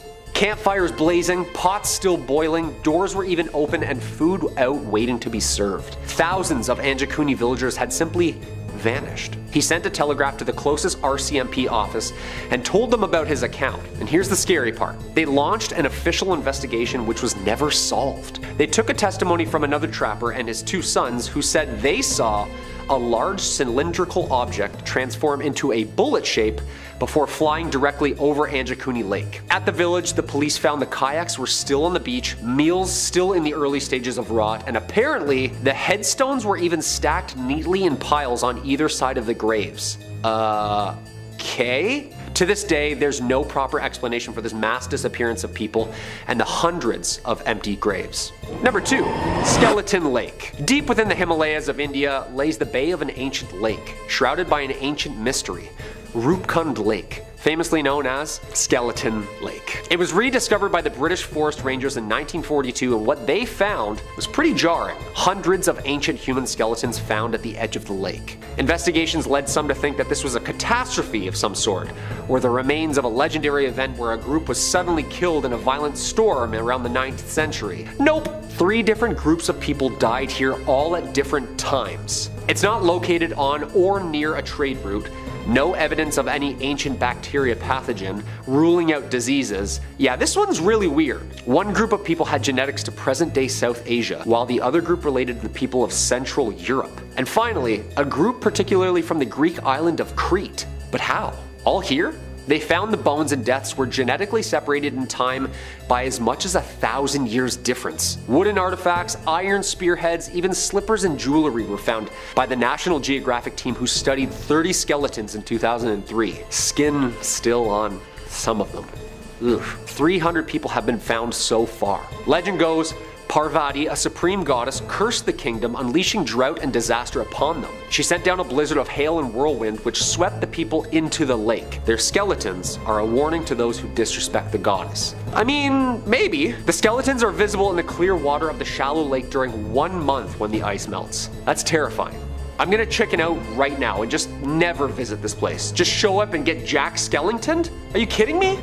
No way, dude. And number 1, the City of Screams. Top of my relaxing trip list, Golgotha City. Afghanistan. Peaceful once, as it was the capital of the Ghorid people, until Genghis Khan and the Mongol Empire seized it in about the 12th century. Apparently, legend goes its ruler, Jalaluddin Mangburnu, fought back and apparently killed Khan's grandson in battle. Yeah, probably not a good idea. In 1221, Khan sent his 15-year-old Mudu Khan here to claim and siege, who in turn was shot and killed with an arrow, precipitating the siege of Bamyan. At first, the city held strong, but was apparently sold out by the ruler's daughter, who, according to legend, betrayed the castle's secret entrance, sharing and consorting with the enemy. Expecting to be rewarded, her and her people were unfortunately slaughtered, and the ruins cursed, of course. The Russians, the Taliban, and the Americans have all used these ruins as fighting posts over the years, as this place hasn't been lived in since. But through them is apparently very haunted, the ruins subject to those who still hear the screams of the fallen. Yeah. Terrifying. Haunting sounds of screaming and warfare are echoed here, thus giving it its famous name of the City of Screams. Dark horseback figures to even full-on uniformed specters are seen atop the rubble. Yeah, I just say we just avoid this place completely and just kind of back away slowly out of respect, you know? In fifth, we have the Most Holy Trinity Church in New York, built sometime between 1882 and 1885 on land that previously served as a graveyard until 1853.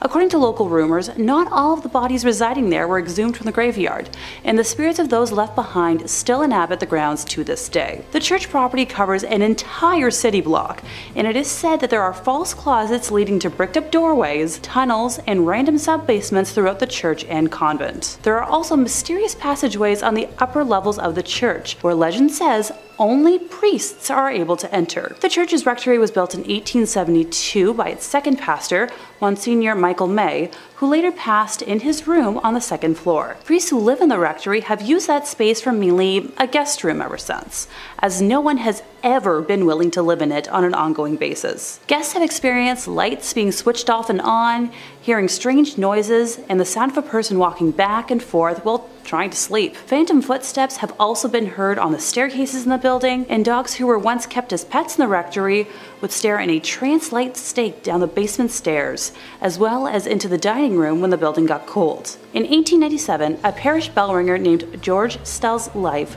was taken in the vestibule of the church. Though there was a suspect in the case, a former parishioner who would later be executed for an unrelated ending of life, no one was ever convicted of the crime. The red fluids of Mr. Stell's, as well as the red handprint of the killer, is believed to still be on the wall in a stairway leading to the bell tower. George's ghost still roams the church and is believed to be the reason why the bells will ring suddenly, vowing not to leave until his death has been solved. Moving on to our fourth place position, we have the Aquia Church of Stafford, Virginia. While the congregation was established in 1711, the physical parish wasn't built until 1751. It was a gorgeous brick building built on a peaceful hilltop with a two-story crucifix floor plan, which otherwise known as a cruciform, which was considered a rather unusual style for colonial churches. Aquia was built to replace two earlier sites of the Overwharton parish, which were constructed around 1680. The inside of the church burned down in 1754 and was not rebuilt until 1757. It was then shut down from the Revolutionary War until the Civil War due to lack of funding, before reopening as a stable, campsite, and hospital for Union forces. It was during this closure that a young blonde woman was traveling the dark country roads, rural Stafford County, when a group of highwaymen accosted her. This time period was full of exasperated uncertainty from the war, and with it a severe lack of resources, food, and money. Men would wait hidden on the side of roads to steal the valuables from people walking or riding by their hiding spots. She ran from the men to the sanctuary of the church, but was only able to hide for a little while before they broke inside and ended her life. Her body was hidden in the tower, and the men were never caught. It wasn't until after the Revolutionary War ended in 1775 and the church was ready to reopen for services that what was left of her was discovered, a skeleton with golden blonde hair that was as intact as if she had been freshly slain. The red fluid that spilled on the floor from her death was impossible to remove. Despite using every trick known to man, the stains remained in the tower for well over 100 years, until during a modern renovation when the redness was covered up by concrete. With the facility still being in use today, members of the church have mentioned hearing footsteps walking around at all hours of the day and will break into a frantic run around the church at night, but no one is there. Noises can be heard in the empty tower, with some saying it sounds like a struggle, others describing a groan, whistle, or even a call for help. Many have also mentioned seeing a transparent woman in the church's windows, on the balcony, or even in the graveyard, dubbing her Blonde Beth after the hair of the skeleton. In the 1900s, brave people would try to stay overnight at the church, but were chased away by what they described as an unfriendly presence. A custodian working in the graveyard saw a ghostly woman's face floating above the graves, while another man saw a woman smiling at him through the balcony windows before she vanished. In the middle of this creepy sandwich, in third place, we're taking a closer look at St. Mary the Virgin, located on the outskirts of Clophill, England. Originally built facing the west sometime around the year 1350, it's believed to have been erected on top of a leper hospital run by monks. I'd like to take a moment to note that it was built in the quote-unquote wrong direction, with churches traditionally facing east, the direction from which the sun rises, which is associated with the location of heaven and the return of the Messiah in Christian religion. Altars inside of these holy buildings would face in the eastbound direction for prayers. Some have claimed that because St. Mary the Virgin faces away from God, it thus opens its doors to hell, and ergo responsible for the tale I'm about to tell. The building was abandoned in 1848 when the rector at the time made the decision to have a new church built, instead of expanding the previous one, which was much needed due to the rapidly growing congregation. Old St. Mary's, as was dubbed by the locals, was then primarily used as a mortuary chapel, holding bodies before they were buried in the adjacent cemetery. By the 1950s, St. Mary's had become so run down that it could no longer fulfill that use, with just the outdoor walls and tower remaining. In March 1963, the tomb of an 18th century apothecary's wife was broken into, and the bones were arranged ritualistically in the middle of the church. And once again on Midsummer's Eve of 1969, multiple women's graves were broken into, with bones being removed and rearranged once more. While the specific individuals involved in these acts were never identified, the arrangements found resembled those used in black mass rituals performed by satanic groups at the time. After the first incident in 1963, a rare decision was made to rehollow, or in more simple terms, re-bless the altar that was left in the building, in a failed attempt to protect the building from evil. Later that year, Reverend Harold Colthurst reported stumbling upon a group of men in the building that were in the midst of a mysterious ritual, being quoted as saying that the men were trying to communicate with evil spirits, chanting some sort of mumbo-jumbo. They were definitely in league with the devil. Modern-day visitors to the now landmark have reported seeing a plethora of ghostly figures during the day and nighttime, faint lights moving about before vanishing mysteriously, along with reports of a chilly and oppressive atmosphere even during warm days. In second place, we're visiting l'Abbaye de Mortemer, or Mortimer Abbey. It was originally built in 1134 on land gifted by King Henry I. The stagnant water of the drainage lake, which was dug out by the monks to dry up the marshy land, was called Mortemer, or the Dead Pond, giving the monastery its name. Totally not ominous or anything. The monks constructed what was then one of the largest monasteries in the world on said land. The legend says that after the passing of his only son, King Henry wanted to reform his daughter Matilda and had her locked in a room in the abbey for 5 years. The anger and hate she felt from being sent away and isolated stained and seeped into the walls of the monastery, cursing it for eternity. After her eventual release, she went on to live until 1167, when it said her spirit returned to Mortimer Abbey to haunt the area as the White Lady. She is said to appear on nights close to a full moon, moaning as she drifts through the now ruins of the monastery. Those that have seen her report that she alternates between wearing black and white gloves. If she appears to you with white gloves on, you're destined for good luck. But if she appears with black, you'll be expected to pass within a year.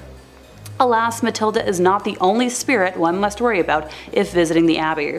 When the monastery was at its peak in the 1500s, a frail and suffering woman was brought to the monks with an illness it was believed that only they could aid. It was revealed that she was possessed by the spirit of a wolf and cursed to become a werewolf for several nights. The monks chained her to a room and conducted multiple exorcisms in an attempt to eradicate the spirit. The monks were able to exorcise the evil wolf spirit or demonic force out of the woman, but it then attached itself to the grounds and walls of the monastery. Several hundred years later, in 1884, a man named Roger Saboureau was hunting in the woods nearby when he was attacked by a large werewolf. He shot it multiple times, killing the creature, but when he returned home at dawn, he found the body of his wife bearing wounds matching those he had given the wolf.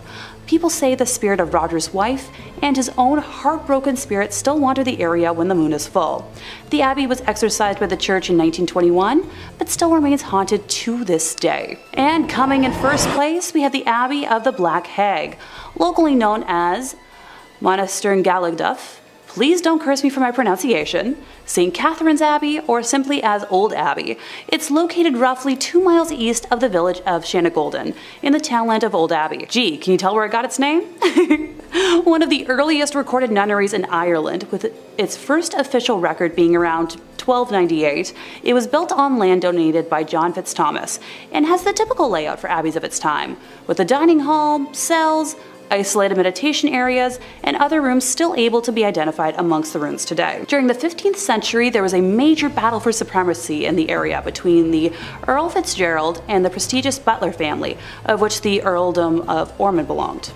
It got to such an extent that the local bishop was known to pray for peace between the families at masses. During one of the nightly attacks, Earl Fitzgerald attempted to get his wife to safety, but as he was pulling her onto his horse, an arrow pierced her thigh, shattering the bone and spraying red bodily fluids. As he rode on, the Countess appeared to have succumbed to her injury, leading the Earl to seek sanctuary at St. Catherine's. The heartbroken man was certain his wife had passed, so he swiftly buried her beneath the altar and continued elsewhere to find safety. As the night went on, the nuns and residents began to hear hair-raising screams and made the decision to rebury the Countess in hopes of bringing her peace. When they dug up the body, they discovered her fingers were broken and her nails had been torn off. The poor woman had been buried alive, with a very slow and torturous end of her life. To this day, it is believed that the Countess has been unable to find peace and continues to scream in anguish, waiting for her husband to save her from a fate truly worse than death. Moving slightly ahead in time, we come to the Black Nun herself. Described as one in the order that wasn't content with being humble, helping others over herself, and the servitude to God, she instead craved power. The hag had her own cell, where she worshipped Satan and performed black magic, becoming a slave to the occult. This was the highest form of blasphemy in the church, and the other nuns in the order fled the abbey, while the hag remained in her now house of darkness. To complete her rituals, the Black Nun would venture into the local community and perform depraved, lewd acts and offer sacrifices, with bones of young community members later discovered on the grounds. In modern times, visitors have reported seeing the dark, shadowy figure of a nun wandering, the feeling of being constantly watched, and a disembodied hand reaching towards them. It has been reported that flashlights cannot function in the nun's cell, and modern batteries drain too quickly to have any sort of rational explanation.